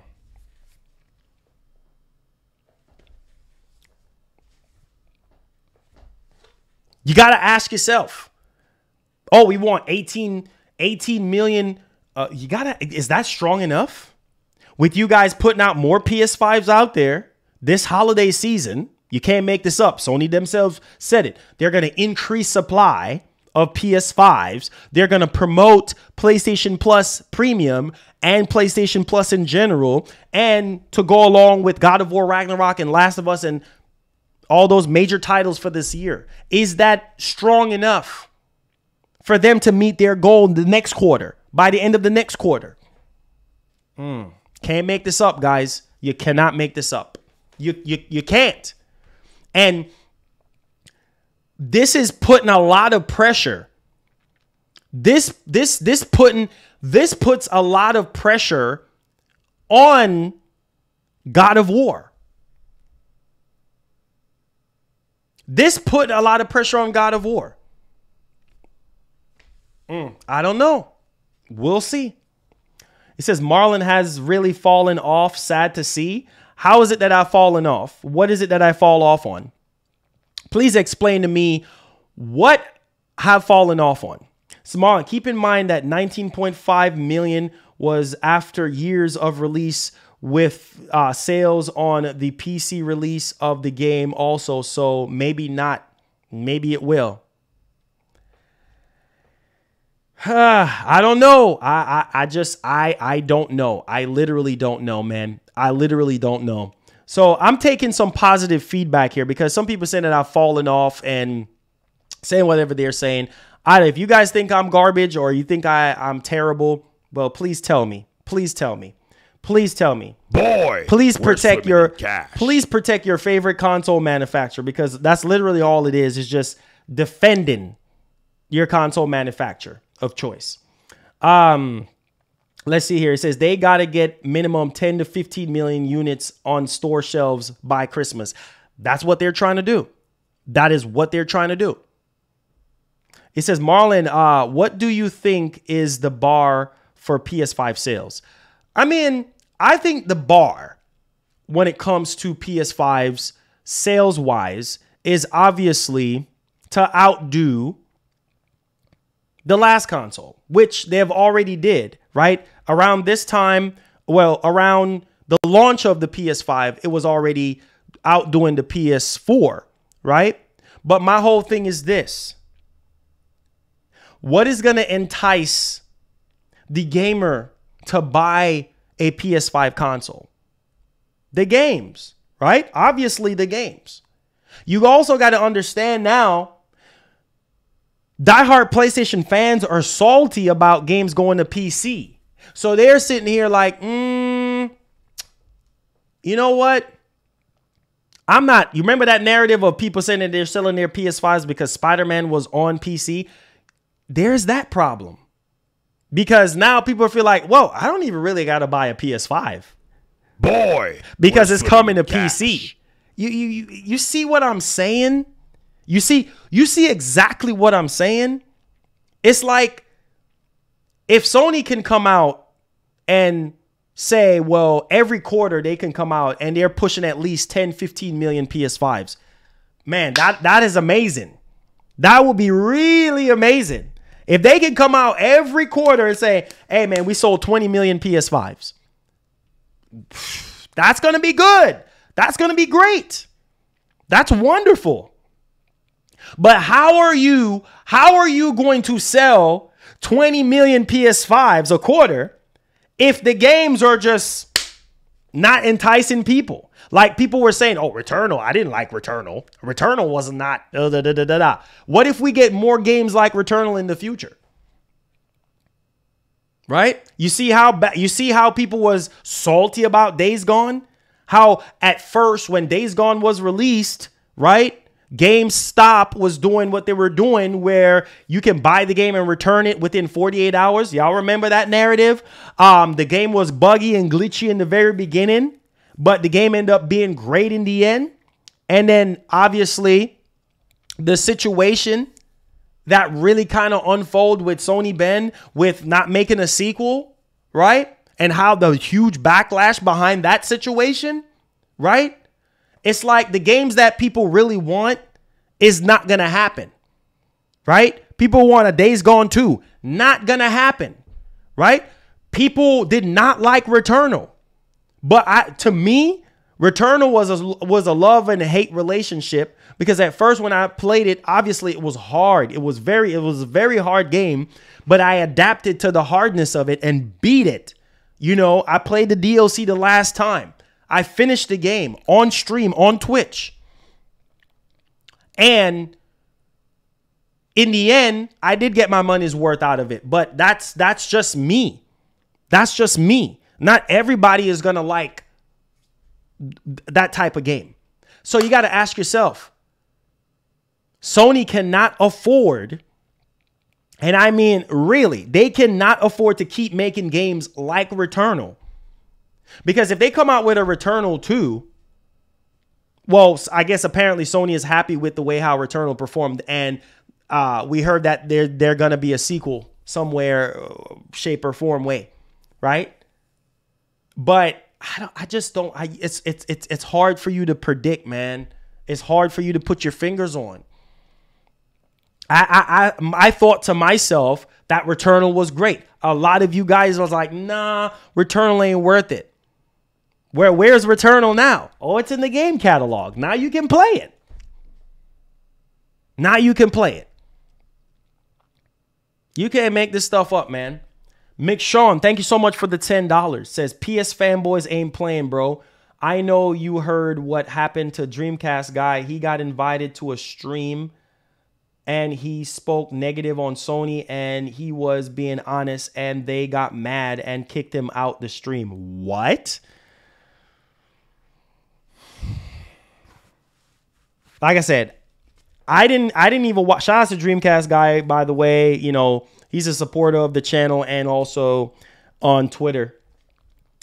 I didn't watch that stream, but I don't know what he said. But that's the problem. That's the problem, guys. Is like, dang if you do, dang if you don't. Like, when it comes to these corporations, it's like we take these corporations so seriously, bro. Like, it's like suit and tie. But you see, me, the difference with me is I'm going to keep it critical, bro. Like, I don't care, bro. Like, I'm going to state facts. Like, I'm going to keep it real. Like, I'm going to pull up the articles and we're going to discuss this stuff. And I'm going to give my input on it. And I don't need nobody in agreement with me. I don't need nobody having my back. As long as I'm not doing anything wrong and I'm not bashing Sony, I want Sony to improve. Boy, we're swimming in cash. Some people's like, oh, you're bashing Sony. Oh, you're hating on Sony. Or, oh, there's nothing wrong with Sony. You're just capping. No, bro. Look at what's being said. Look at what's going on.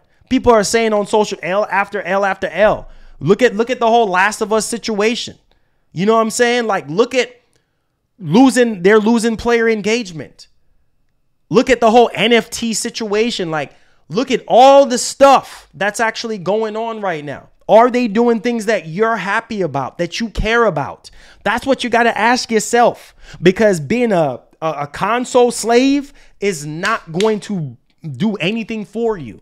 Being a console loyalist does not do anything for you, because if there's a problem, it needs to be rectified. It needs to be dealt with. That is the situation at hand, man.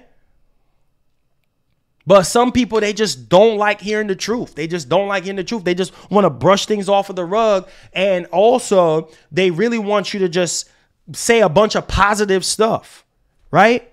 That's the narrative. That's the narrative. Evans, thank you for the $5 for supporting the show. Thank you so much for supporting our new series here. He says PlayStation had such a commanding lead on the PS4 to have Xbox nipping at their heels within the start of a new generation shows how bad it is now. Man, listen, bro. This is the situation here now. And I said this before, and I'm going to say it again. You have to look at it from this perspective. Are you guys happy with Sony charging $70?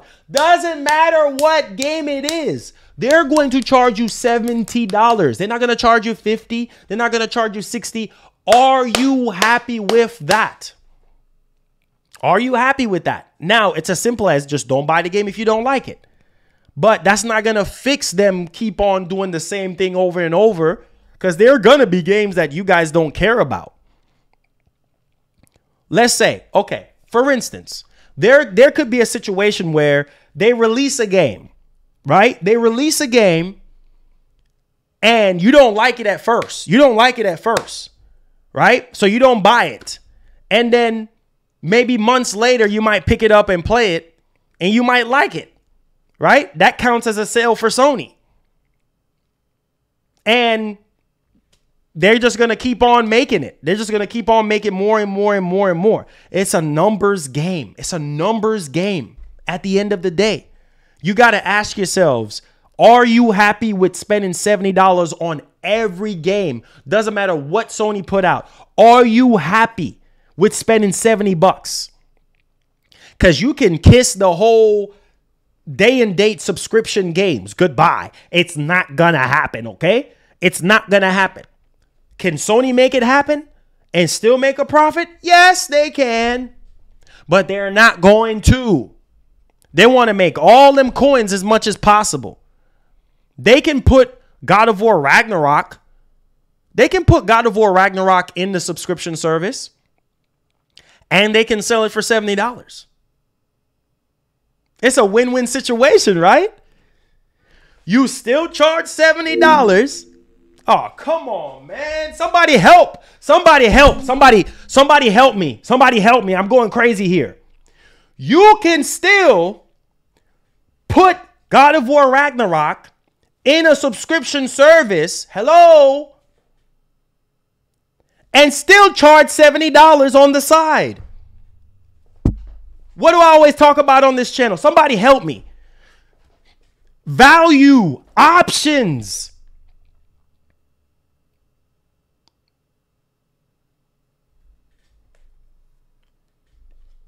Are you trying to win or are you trying to take L's? You can still win. Boy, they can do this, guys. Cash. They can take that risk. If you want to win, you got to take that risk. If you want to be better at playing basketball, start getting up, working on your game, get up 3, 4 o'clock in the morning while everybody's sleeping and work on your layups and your jump shots. That's how you win. They can do it. They just don't want to do it. Would that increase a whole lot of subscribers for PlayStation Plus? Heck yeah. It's a win-win situation. Your subscribers for your subscription service is happy, and for people who want to spend $70, let them spend their $70. People like me that want a physical copy of the game, I'll go out there and spend the money that is necessary if it's a game that I care about. Period. Come on, man. It's not hard, bro. It's not hard. Oh, I'm talking complete nonsense. Make that make sense. I'm talking complete nonsense. How is it that I'm talking complete nonsense? Please explain to me what's wrong with having options. Please, Debbie French, please explain to me right now. Please explain to me right now. I'm talking nonsense. Giving the consumer more options is talking nonsense. You go to a car dealership. All they have is top of the line, top trim level cars. They have no base model cars. Oh, I'm sorry, there's no options. You just have to buy the top trim level. We don't make base models. Can we afford to make base model cars? Yes, we can, but we do not want to. So guess what, buddy? You either buy the top trim level car that they only make or get out. So how is it that I'm talking nonsense? Please explain to me how I'm talking nonsense. You see, the problem with a lot of us, we're so blinded by the blue light. We're so blind. Please tell me. Giving the gamer more option. Please tell me, how is that speaking nonsense? More option. All they're doing is charging you $70. And there's no other option but to wait until they release it on PC, but to wait until they release it into the game catalog. So please tell me, how is that nonsense? When a manufacturer is literally telling you, oh, there's no base model. It's just top of the top, homie. If you ain't riding with the big boys, that's what Sony is telling you. If you ain't riding with the big boys, get off our PS5 platform. Get off the PlayStation platform. If you don't want to spend $70, get your behind out of here. That's what they're telling you. Is either you wait for a sale, wait for it to get in the game catalog, or just don't buy it. There's no other option. But what I'm saying is they can do that. They can run that risk. They can test the waters. They can see, okay, maybe if we release God of War Ragnarok day and date on PlayStation Plus, let's test it out. I mean, is that going to lose you a lot of money? Come on, man. Try and see. Is that going to increase player engagement? Is that going to increase our subscribership? Yes, it will. Give the people who want to spend $70, $70. I'm sick and tired of it. I've seen on this channel time and time again where people say, oh, I'm not paying $70. I'm going to wait for a sale. I can't afford it. Man, I wish this was in PlayStation Plus. Man, yo, get out the spot, bruh. Talking nonsense. Oh, you're talking nonsense. I'm talking nonsense. Giving the consumer more options is talking nonsense. Look at what Microsoft is doing. You can either go to the store and buy a physical copy of the game, or you can pay for it in the subscription service, day and date. It's up to you. You have the option to spend $60 on their exclusives, or you could go into the store. But Sony does not want to do that because it does not work for their business model. So they're not going to do it. But I'm talking nonsense. Jesus Christ, please help us. Thank you so much, Jacob, for the $1 from Twitter. A mom called support because his son got hacked. They wouldn't refund the money the hacker did spend, so she got refunded from the bank, and the son got banned from PSN for 15 years. Oh, wow. Evans with the $5 says, said Marlon, people keep saying subs will eat sales. Yes, it will. Yes, it will short the sales, but the engagement will go through the roof. Don't they need engagement? Exactly. But here's my thing. Here is my thing, though. That's why you do it the way I said to do it. You release the game for $70, right? People who want a physical copy, there's millions of gamers out there who wants physical copies. But for those people who want to play the game digitally, okay, well, sign up for PlayStation Plus. That will increase the subscribership. That will increase the engagement. That will increase the active monthly users. I'm just saying, guys, I'm just saying. That would keep people on your platform more because they're like, oh, well, I'm getting insane value here for PlayStation Plus.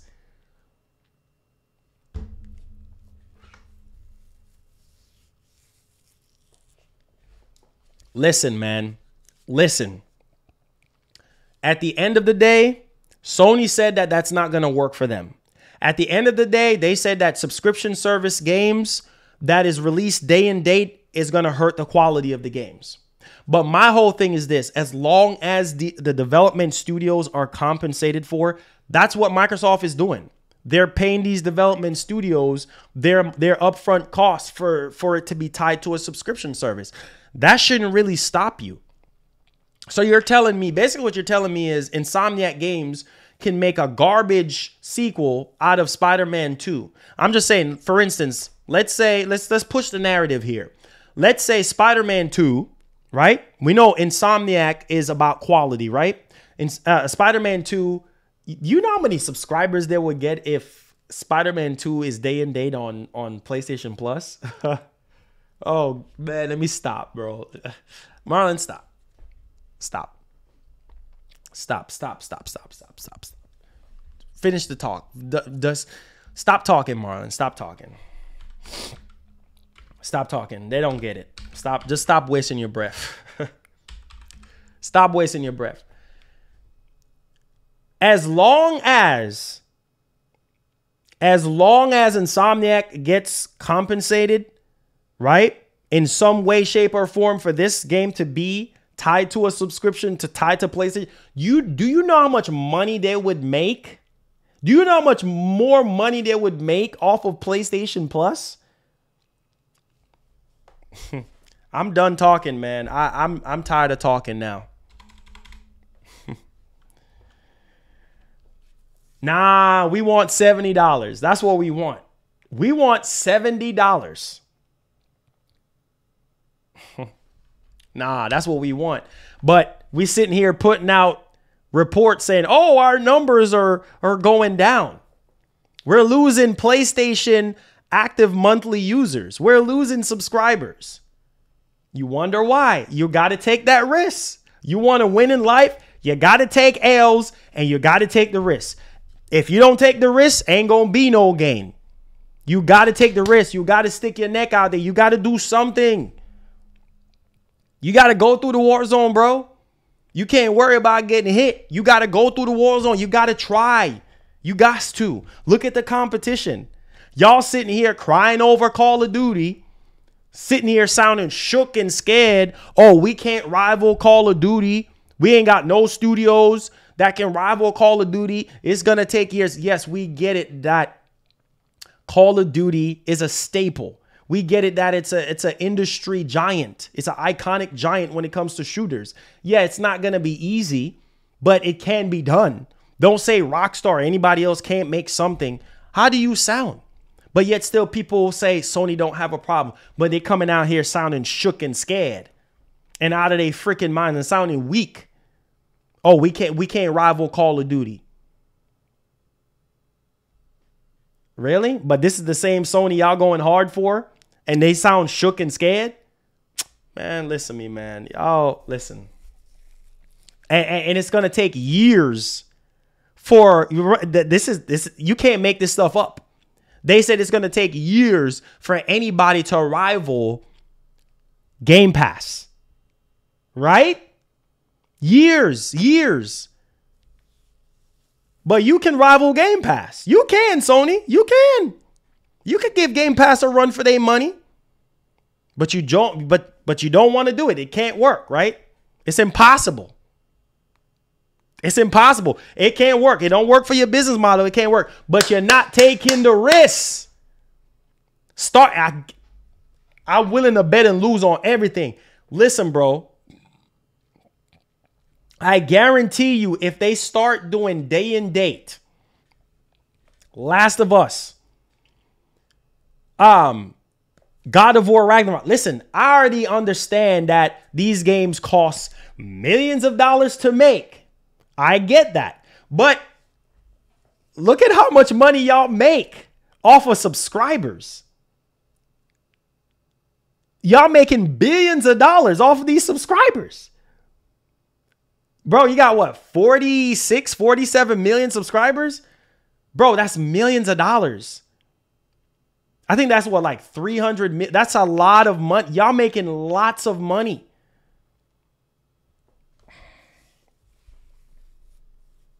Man, listen to me, bro. I am not trying to hear it. I'm not trying to hear it, bro. I am not trying to hear it. They're making millions of dollars off of these subscription services, right? So you're telling me a game like Spider-Man, right? 2018 that sold what? 20 million copies. Imagine that would increase your subscribership through the roof. You know how many subscribers you would get if... I'm just saying, initially, if you launch Spider-Man 2 on your subscription service, bro, you will go from where you're at now to 20, 30 million subscribers. What's the goal here, Sony? What's the goal here? Oh, no, you just care about $70 exclusives. Well, how long is that going to hold up? Considering that the competition is going the subscription futuristic route. And you're saying that you're not going to imitate. You're not going to imitate Game Pass, right? But recently you just said, well, it's going to take years for a company to compete with Game Pass. Hence why you did all these changes. Man, listen to me, man. I'm just saying, you want player engagement? You want increased player engagement? You want to get more people actively on PlayStation, actively on PlayStation Plus? You got to make that sacrifice. You got to do the day and date. But they're not going to do that. They're not going to do it. Will it help them? Yes, it will. Because you're giving the gamer options. They'll make so much, man. You know how many subscribers they would have? God of War Ragnarok, day and date. Spider-Man 2, day and date. Wolverine, bro, they'll be well over 100 million. They'll be well over 100 million. Easy, easy, easy. Because millions of people will be signing up. Oh, shoot. Ooh, oh, God. Ooh. God of War Ragnarok, Day 1 on PlayStation Plus. Ooh. Let me sign up. Right? And granted, you can even go as far as saying, knowing how Sony is, knowing how these corporations is, nah, you got to sign up for PlayStation Plus Premium. You can't get it on Extra. You can't get it. You can't get it on Essential. You have to sign up for Premium. Oh God, $18 instead of spending $70. Ooh. You know what I'm saying? Oh, I'm saving $50-something. Ooh. Bro, people will sign up. They will sign. They will go crazy like they're on crack. They will go crazy. For the ones who don't care about subscription services, let them go out there and spend $70. You're still making money either way. You're still getting the people who want to spend $70 on the physical release. Fine, they'll buy the game. And then the ones who complain about spending $70, they'll sign up for the subscription service. Man, listen to me, man. You better stop playing friggin' games. You better stop playing games and realize what the heck going on. Because at the end of the day, you see the direction of the industry. You see where things are going, right? And, well, you see what's happening with the PS3 games and how salty people are with that situation, right? They don't want to download PS3 games, right? They and not even just downloading or streaming PS3 games. Some people are really hoping for a better experience with PS3. Like they were really hoping that, oh, I can just pop in the PS3 game. Which we heard lots of rumors from so-called credible people. Oh, it's not even just about downloading and streaming PS3 games. It's also being able to pop the disc into the PS5 and play it. Because supposedly PS5 is more than capable enough. Oh, we understand the whole situation with PS4. But PS5 is more than capable enough to run PS3 natively. Oh, well, yeah. And then we hear about all these different other issues. Like, listen to me, man. Listen to me, bro. At the same time, whether or not you're directly competing with Game Pass, with PlayStation Plus Premium or not, a way that you can get more engagement, a way that you can get more subscribers, right, is to give in to what people want. I guarantee you, I ask every single person right here in this stream right now, how would you feel if Sony said God of War and Last of Us is, from this moment onward, is day and date to PlayStation Plus? The internet will break. The internet will break. Oh, I'm going to go get me a PS5. Oh, I'm going to sign up for PlayStation Plus. Oh, I'm so happy now. I guarantee you there will be a lot more smiles. Why is that, Marlon? Because the value is there. Simple as that. The quality is there already from their first party studios. Simple as that.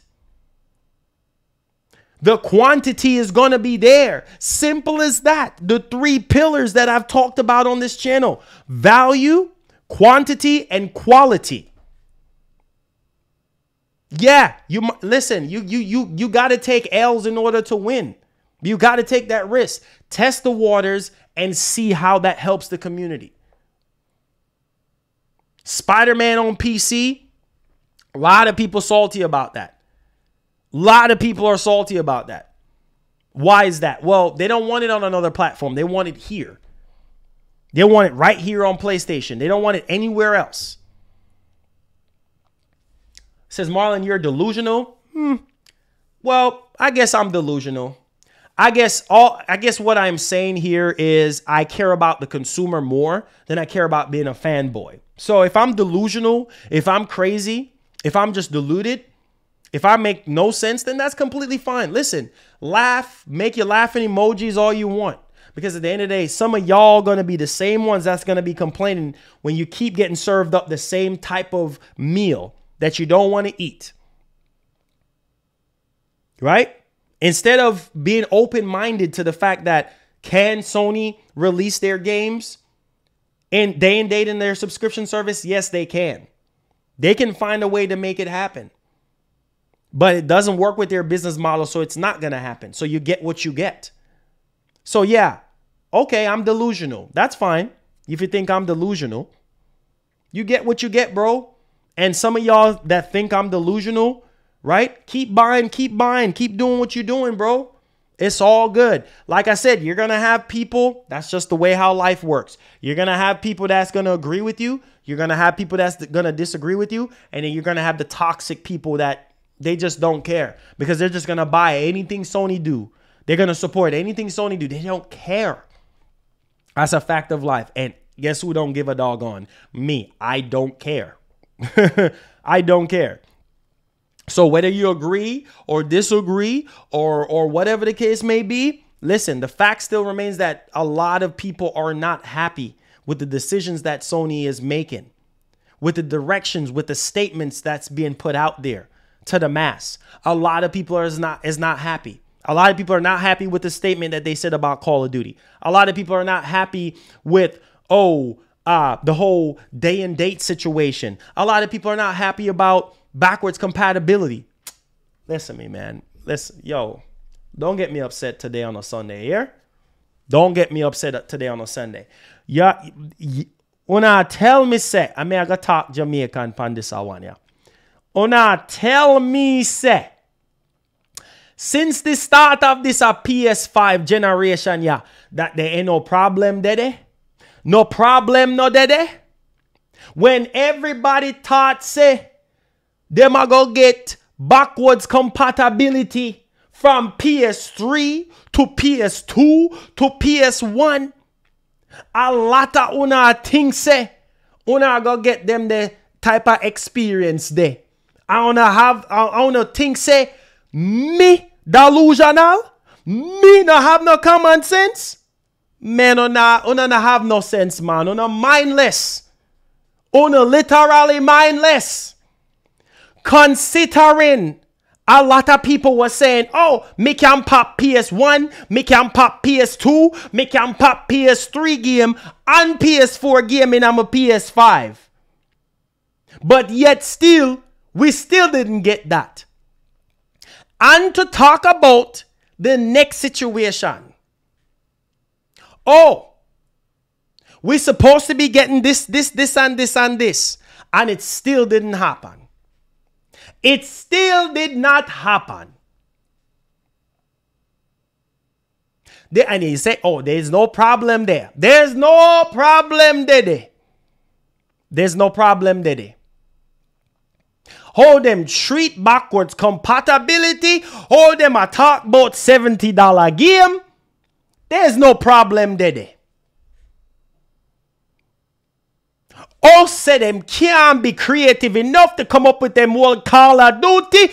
Ain't no problem there. Everything is fine. No problem there. Them a lose player engagement. There no problem there. No problem no there. Everything is fine at PlayStation. Everything is cook and curry at PlayStation. No problem no there. Where I talk about idiot boy, no problem no there. That's what me I try to get you to understand. No problem, no dede. So yeah, you run up your mouth and I chat and I say this and I say that. No problem, no dede. PlayStation is fine. You is the problem.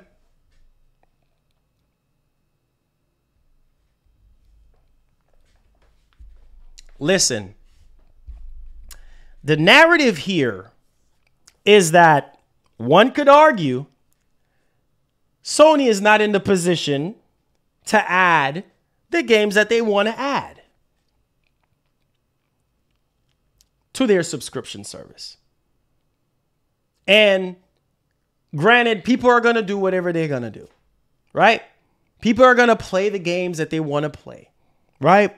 And like I said before, and I'll say it again, we believe in generations. we just 100%. We literally 100% believe in generations. But the complete opposite happens. And we see that games that we come to know and love, that we grow up as kids playing, like Gran Turismo 7, literally the whole Gran Turismo series as a kid growing up, ruined with microtransactions. Being online only, right? Something happened, we can't even play the game. We see a lot of games just ruin in front of our eyes, but yet still there is no problem. There's absolutely no problem. Yeah. People did not like Returnal, but there's no problem. People were very salty about Days Gone. Oh, there is no problem. There's no sequel happen. Oh, there's no problem. Everything is fine. You're just, it's a fake outrage. You're just overreacting. Everything is fine. Right? There's no problem. Absolutely no problem. OG Gaming, Jersey in the building. Let's go. Let's get it popping, son. Boy, we're swimming in cash. It says, you going in today? I don't think people can handle this much. Oh man, they're not even ready. They're not even ready. It says ever since Sean Layden left, Sony has gotten worse. Bro, Sean Layden, Jack Tretton, man, bro. What's his name? Kodora? I forgot it. John Kodora, if I'm not mistaken. Bro, like, listen, you're gonna get what you're gonna get. You know, but obviously there's not a problem. So it's fine, I guess. He said you're Jamaican tweaking. I'm trying my best to talk Jamaican, man. I'm trying my best to get it out there because it seems like, you know, people don't understand when you talk the native language that we speak here in America. Like, I guess they don't understand that language. So you gotta pull out something else out the closet so that they can understand a little bit better, I guess. Andrew House. Again, we had all these leaders prior to us having Jim Ryan, and well, I guess we believe in generations. Loso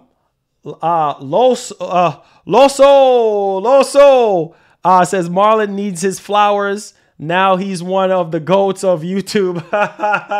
Loso, I thank you, man. I thank you so much, man. I appreciate it. It says Severin, those studios are a part of the Sony Dum Dum. Listen, man. Oh, listen. Here's another narrative as well, guys. Like the whole, he said you don't even have to try. You talk like that daily. Hey, I'm just saying, sweetheart. I'm just saying, like, just to piggyback off of what you just said, like, people are asking for Soulcom. People are asking for Bloodborne. People are asking for Silent Hill. Will that happen? We don't know. We're just going to have to wait and see. We're going to have to wait and see. Oh, supposedly, here's the thing that we've been hearing. Right? Oh, Sony is in talk. The rumor, I'm going to say a rumor because it's not confirmation. The rumor is Sony is thinking about canceling PlayStation showcases. Ooh. Whoa, boy. I hope that's not true. I came across something and I was like, wait, what? That is some out of the woo-ha type of stuff. That is not happening. That's completely not happening. Canceling PlayStation Plus? I mean, not canceling PlayStation Plus. I hope they don't cancel PlayStation. Canceling PS5 showcases? Oh boy. That would not be good. That would not be good. All these companies' profits has fallen. Xbox more than Sony. Yeah, but see, they got money. See, Microsoft, they got money to take L's. But at the same time, they're still making a profit somewhat because Game Pass is starting to be more profitable. Said Marlon, I hate people who talk about you on YouTube. It's all good, man. Let them, man, every content creator, listen, every content creator on this platform is going to be talked about in some way, shape, or form. So I'm not worrying about that, man. You know, let them make their videos and do what they do. It says I'm waiting for a remake of Dino. Yeah, Dino Crisis is, oh man. It says what saddened me was Sucker Punch saying there's no remasters or games in either Sly Cooper or Infamous series. The thing is, they said that they're not gonna shy away from it. They're not gonna completely shy away from it. That could be something that they could possibly do. And so we're just gonna have to wait and see because, well, hey, they have, you know, an IP that they're working on. They have games that they're working on right now. So we're just going to have to wait and see. Let's see here. I says, you speaking like you so sure a day and date subscription service is profitable. No, listen to me. Listen to me. What I'm saying is it will help. The biggest thing here is they have low player engagement, not just for them to release major first party titles, right? But also increase player engagement, increase monthly active users. We know numbers are going to fall down and get back up, but still to keep it leveled, right? Player engagements, also monthly active user engagements, PlayStation subscribers increasing like by 5 to 10 million a quarter. Like, I'm just saying, like, you can still make a profit off of your physical games, just like Microsoft. Like, they having all the, you don't think people are still buying physical copies of Xbox games? Yeah, there are people there. It's not a whole lot, but there are people out there that are still buying physical copies of Xbox games, even though they have a subscription service because people want the physical copies. So those numbers do matter. So like I said, can Sony do it? Yeah, they can, but they just don't want to. They're not going to. But will it help? Would it help them to increase their numbers? Yeah, for sure. How do I know Game Pass is profitable? Well, if Game Pass wasn't profitable, then it wouldn't be a thing right now. Yes, Microsoft have money, you know what I mean, lots of buku money, but no company is going to throw away money. So they have money. Like there was one point where I heard that they said, well, it was not profitable or whatever the case may be. Obviously, because, well, there wasn't really a lot of stuff to entice people to sign up for the service. But the last time I recall, well, okay, you know what? Let's do this because I'm not going to put out any information out there that is not true. But the last time I recall, they said Game Pass was profitable. No company is going to be in business to lose money. Like I said, Microsoft is a $1 trillion company. Doesn't mean that they have money to throw away. So yes, Game Pass is profitable, right? Because you have all these developers, you have all these people that really wants, you know, their games to be in Game Pass because more eyeballs can be on those games and spread more awareness, right?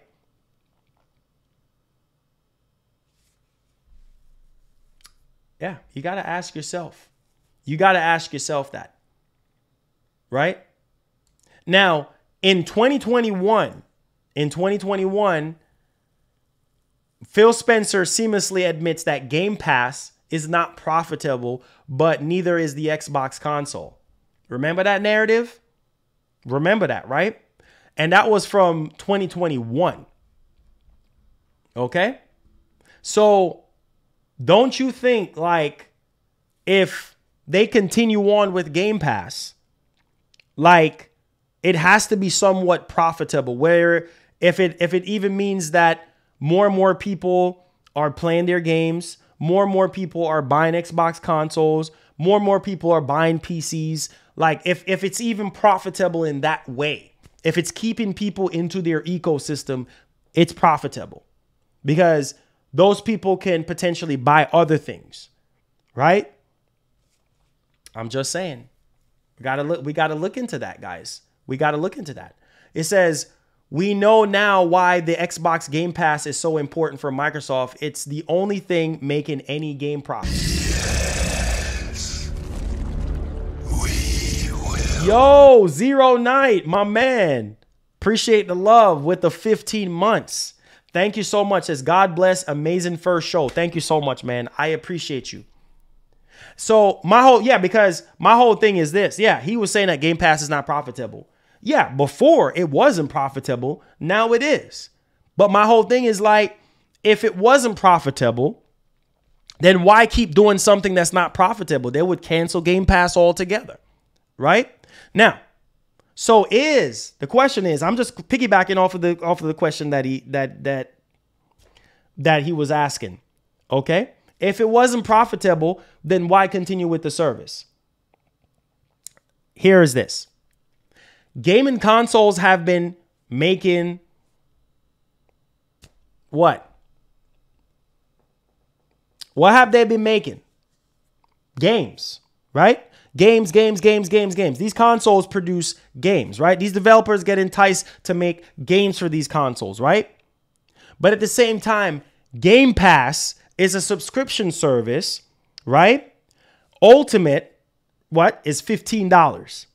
And around this time, 18 million subscribers around this time, as of this recording of this article here, that adds up. 18 million subscribers. That adds up to $270 million per month. And that is $3.2 billion a year. Whew. How much they are at now? How much they're at now? 25 million the last time. It's probably higher than that now. It's probably close to 30 million. But it's not profitable? $270 million a month. That's off of 18 million subscribers. $3.2 billion, not million, billion dollars. These companies make bank. They make bank off these subscription services. Come on, guys, man. Come on, man.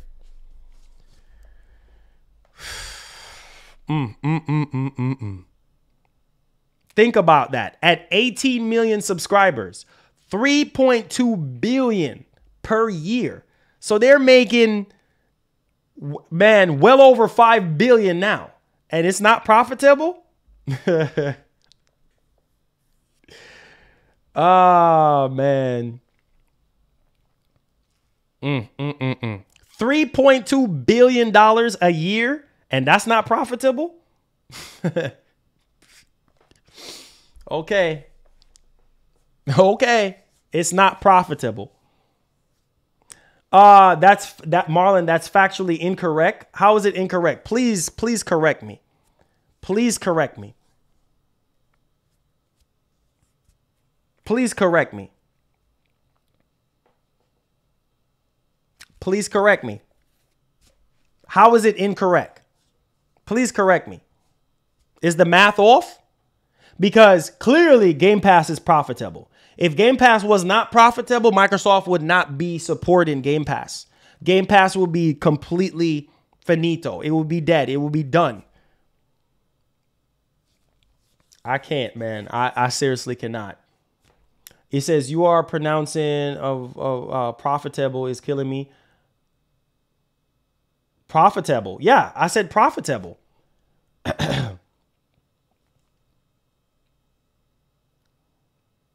It says, Marlon, that's revenue, not profit, dummy. Okay. Hold on. That's revenue. That's not profit. Okay.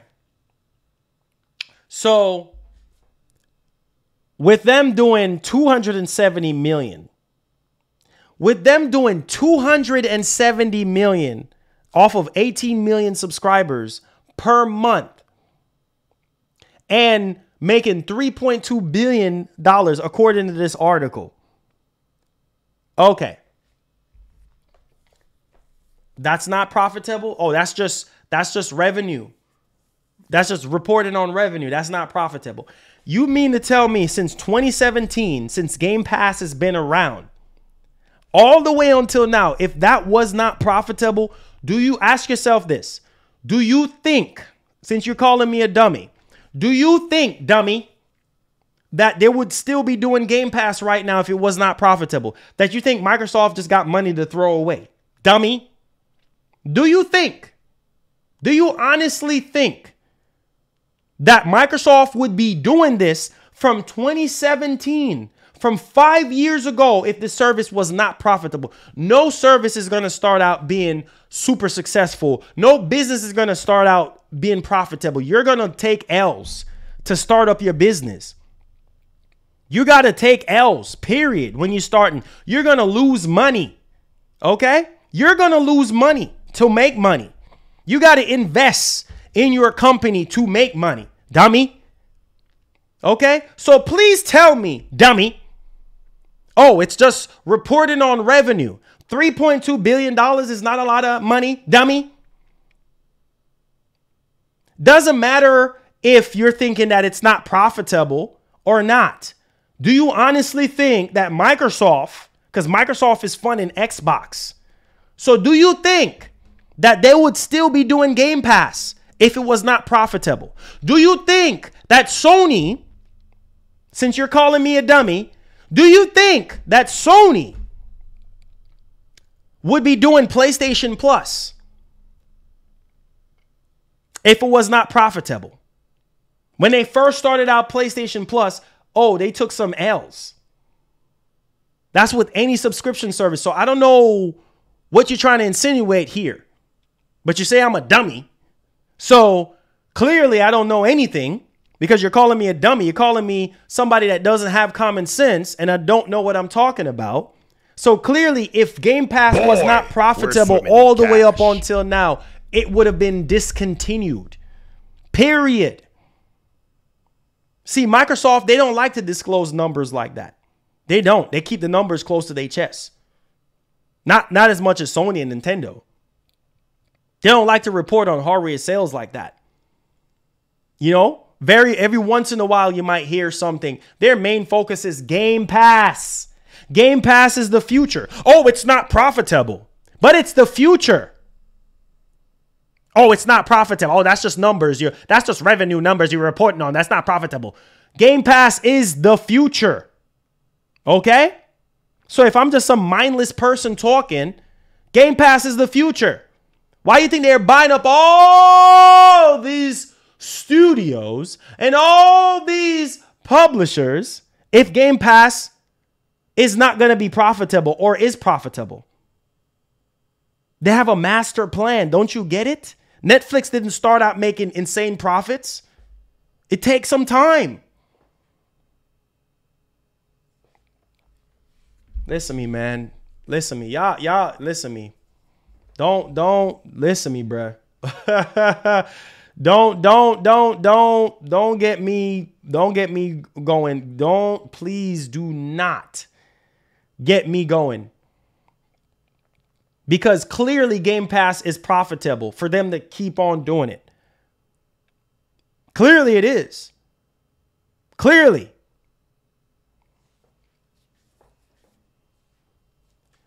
McShawn, thank you for the $10. Says, haven't heard Jamaican Marlon in a long time. Even he was talking facts. Boy, I tell you, these PS and Xbox fanboys will ride for that one platform until the wheels fall off, no matter what happens. Facts.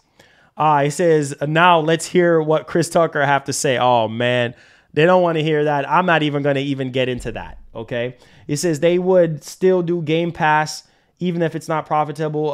It says because their games weren't selling and they need to try and catch up to Sony. But Game Pass, I think, is like, that's what I'm saying. The point, you said slightly. You said slightly, right? That's what I'm saying. It is making some type of money. They're making some type of profit from it, right? It might not be a large profit, but they are making some type of profit from it. This person is saying, oh, they're not making any profit. But people are not understanding that this is their main push. Game Pass is their main push. In the future, that's what they care about the most. They're trying to eliminate the console, right? Their main objective is to get more people on screens. More screens equals more gamers, right? Well, Phil Spencer said it time and time again. They're trying to move beyond consoles, trying to get people playing on more screens like your phone, your tablet, your TV, your fridge. You know how much subscribers they're going to have in the future as soon as they start expanding more? You got to spend money to make money. They're spending billions. How much money did they spend on Activision? 68 point something billion dollars. Is Game Pass making 68 point something billion dollars, or just say round it off $69 billion a year? No, it's not. Boy, we're swimming in cash. It's not. But it is making billions a year. But it's not making $69 billion. It's not. Will it eventually be that big of a margin of profit? Yeah. But you got to spend money to make money. You got to take that risk. See, Microsoft, they have the money to take that risk. Sony does not. $68.2 billion. They're spending 68 point. Let me. I need y'all to really. Oh, I love this topic today. Thank you, Carlos, for subscribing. Ooh. Let me just say this real quick because it's in my spirit to say this. For those people who think I'm a dummy, do you honestly think that Microsoft will sit there and spend $68.2 billion if they did not believe in the potential of Game Pass? If they don't think that they can recoup some of that money possibly in the future? It's all about taking that risk, taking that investment risk. You honestly believe them spending $68 billion is not taking a risk for Game Pass? Because Game Pass is their future. Game Pass is their bread and butter. You have to take that risk. If you want to see success, you have to take that risk.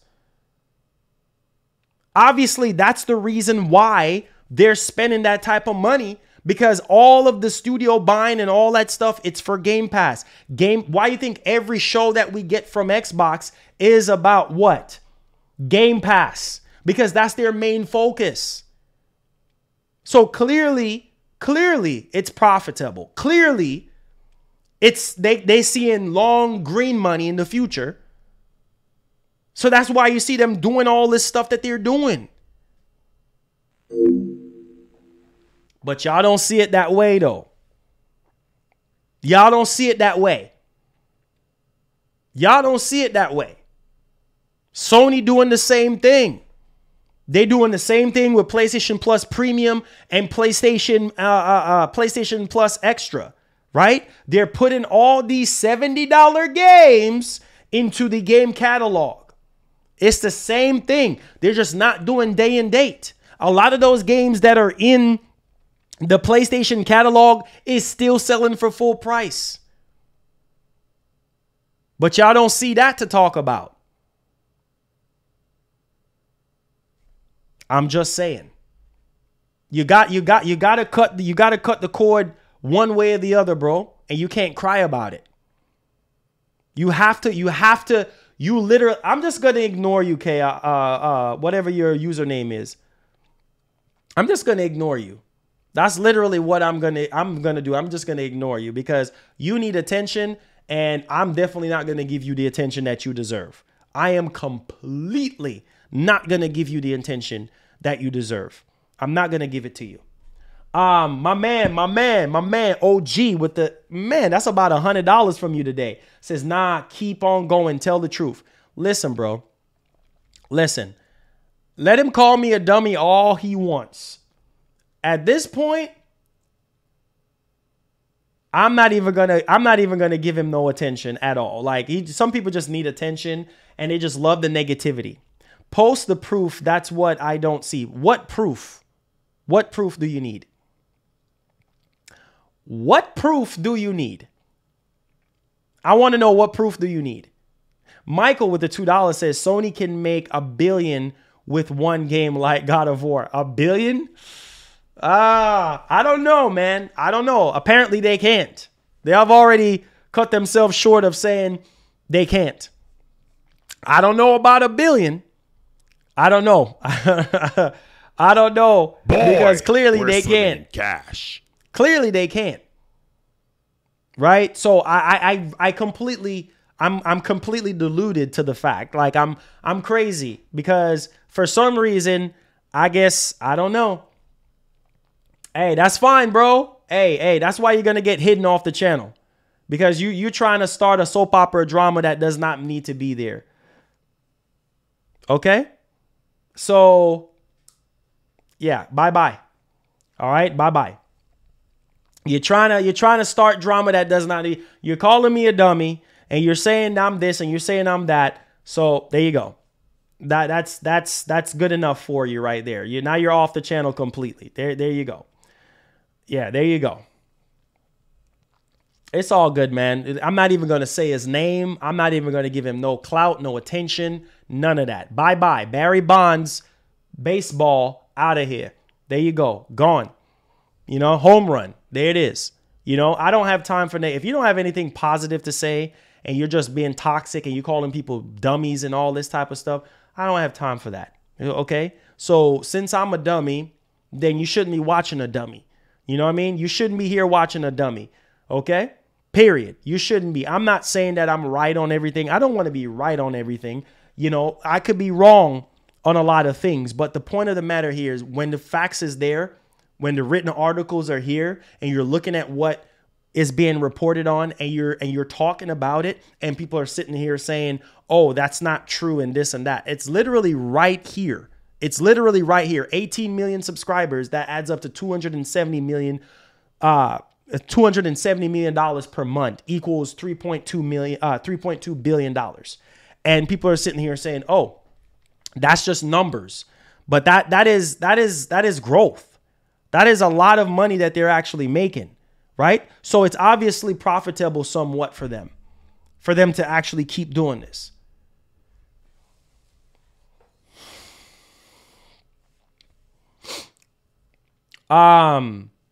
Hey, spicy. Hey, sometimes, hey, man, it's all good, bruh. It's all good. He'll make a new account and come back, and then he will get erased off the channel again. Because if you're gonna be making negativity stuff like that, posting negativity comment like that, bye. You out of here. You literally out of here. Marlon, he keeps making videos about you. I report. Hey, man, let him make his videos, man. Let him make his videos. Hey, that's fine with me. Let him make his videos. That's cool. Listen, man, I'm not going to stop anybody from doing what they do. You know, if that's your career, if that's your hobby, if that's what you do with your time, talking about other people, that's completely fine with me. I can care less because the only thing that I see in my mirror right now driving down the road is you guys, what's going on here on this channel, and what I'm talking about. I can care less about what's on the side of the road. I'm just driving past, man. So you can put up your sign, you can make your videos, you can say whatever you want to say. That's cool, bro. Can't feed into negativity. You can't feed into, because people always gonna have something to say. So I can care less, okay? I can care less. I'm gonna still do my job. I'm still gonna move up in this industry and do what I need to do. I got a lot of stuff that I'm working on right now in the back end that people don't even know about. You think I'm worrying about people and their videos, and you think that's going to stop me from moving over in the industry even more?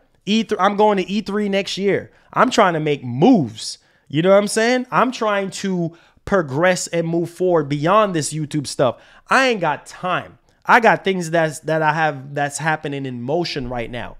Okay? So I can care less about what some couple YouTubers are saying. I don't care if they got millions of subscribers. Make your videos. It won't be the first and it won't be the last. Because here's the thing, bro. Sony get criticized. They clown Jim Ryan. It's funny how a lot of these fanboys, they praise Sony and put Sony on a pedestal. But at the same time, you know what they do? They tear down the company. The same company that they support, they tear them down. They clown. They put a clown face on Jim Ryan. They put a clown face on all these people at Sony. Oh, Jim Ryan's a clown, this and that. They contradict themselves. And they put their foot in their mouths and everything like that. Listen, down to Sony get criticized. Everybody's going to get called out one way or the other.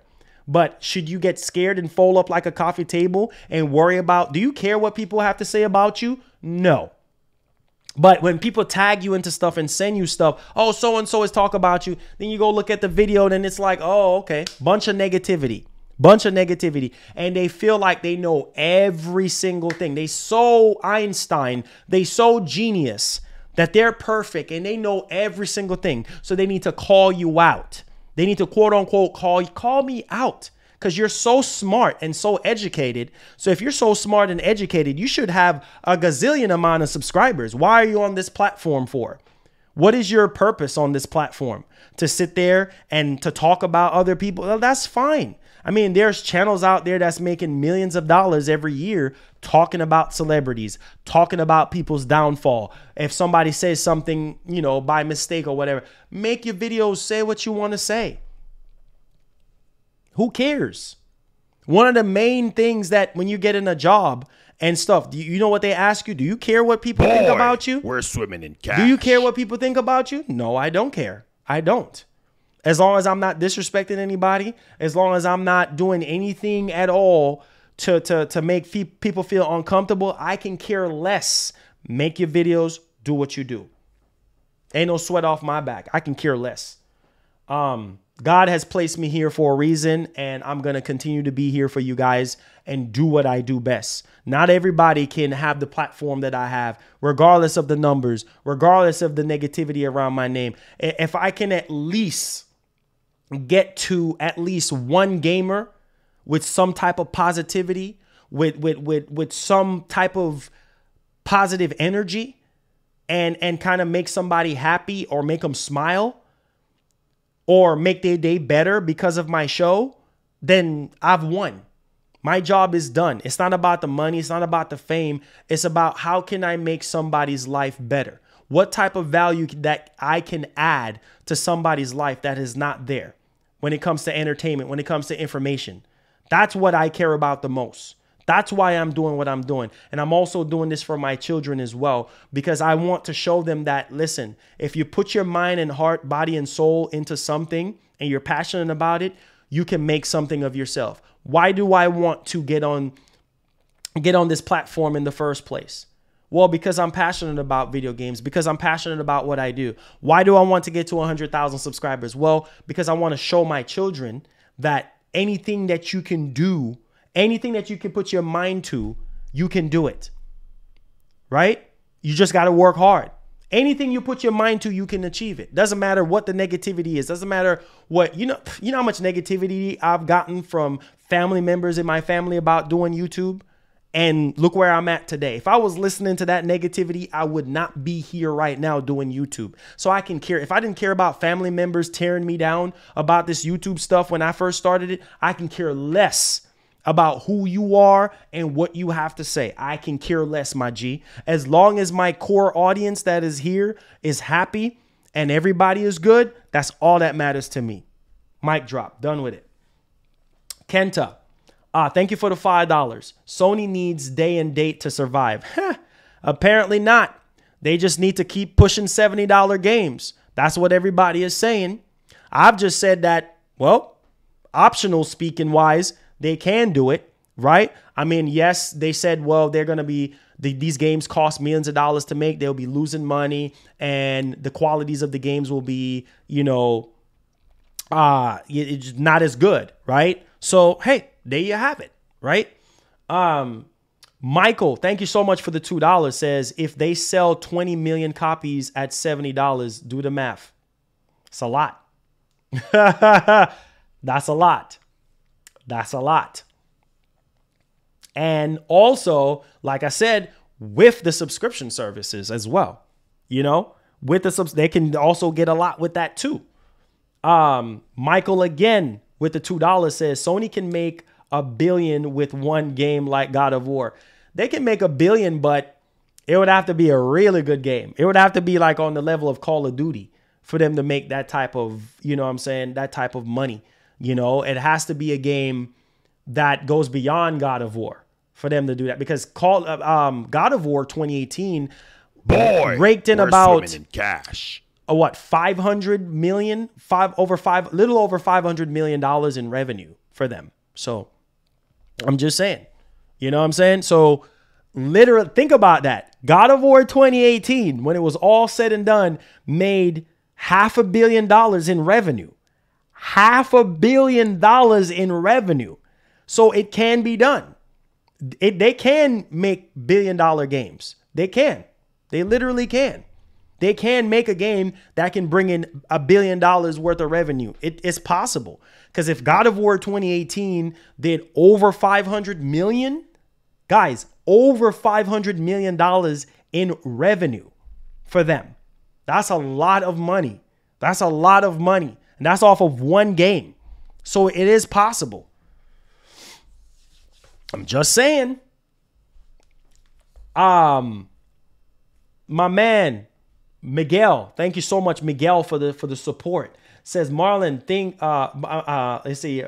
People think we are still in X-Bone era. Every new generation is a clean slate. 80 billion for Bethesda, and Activision Blizzard King in less than 2 years. Hey, man, I'm telling you. I'm telling you, Chef, let me get to you, man.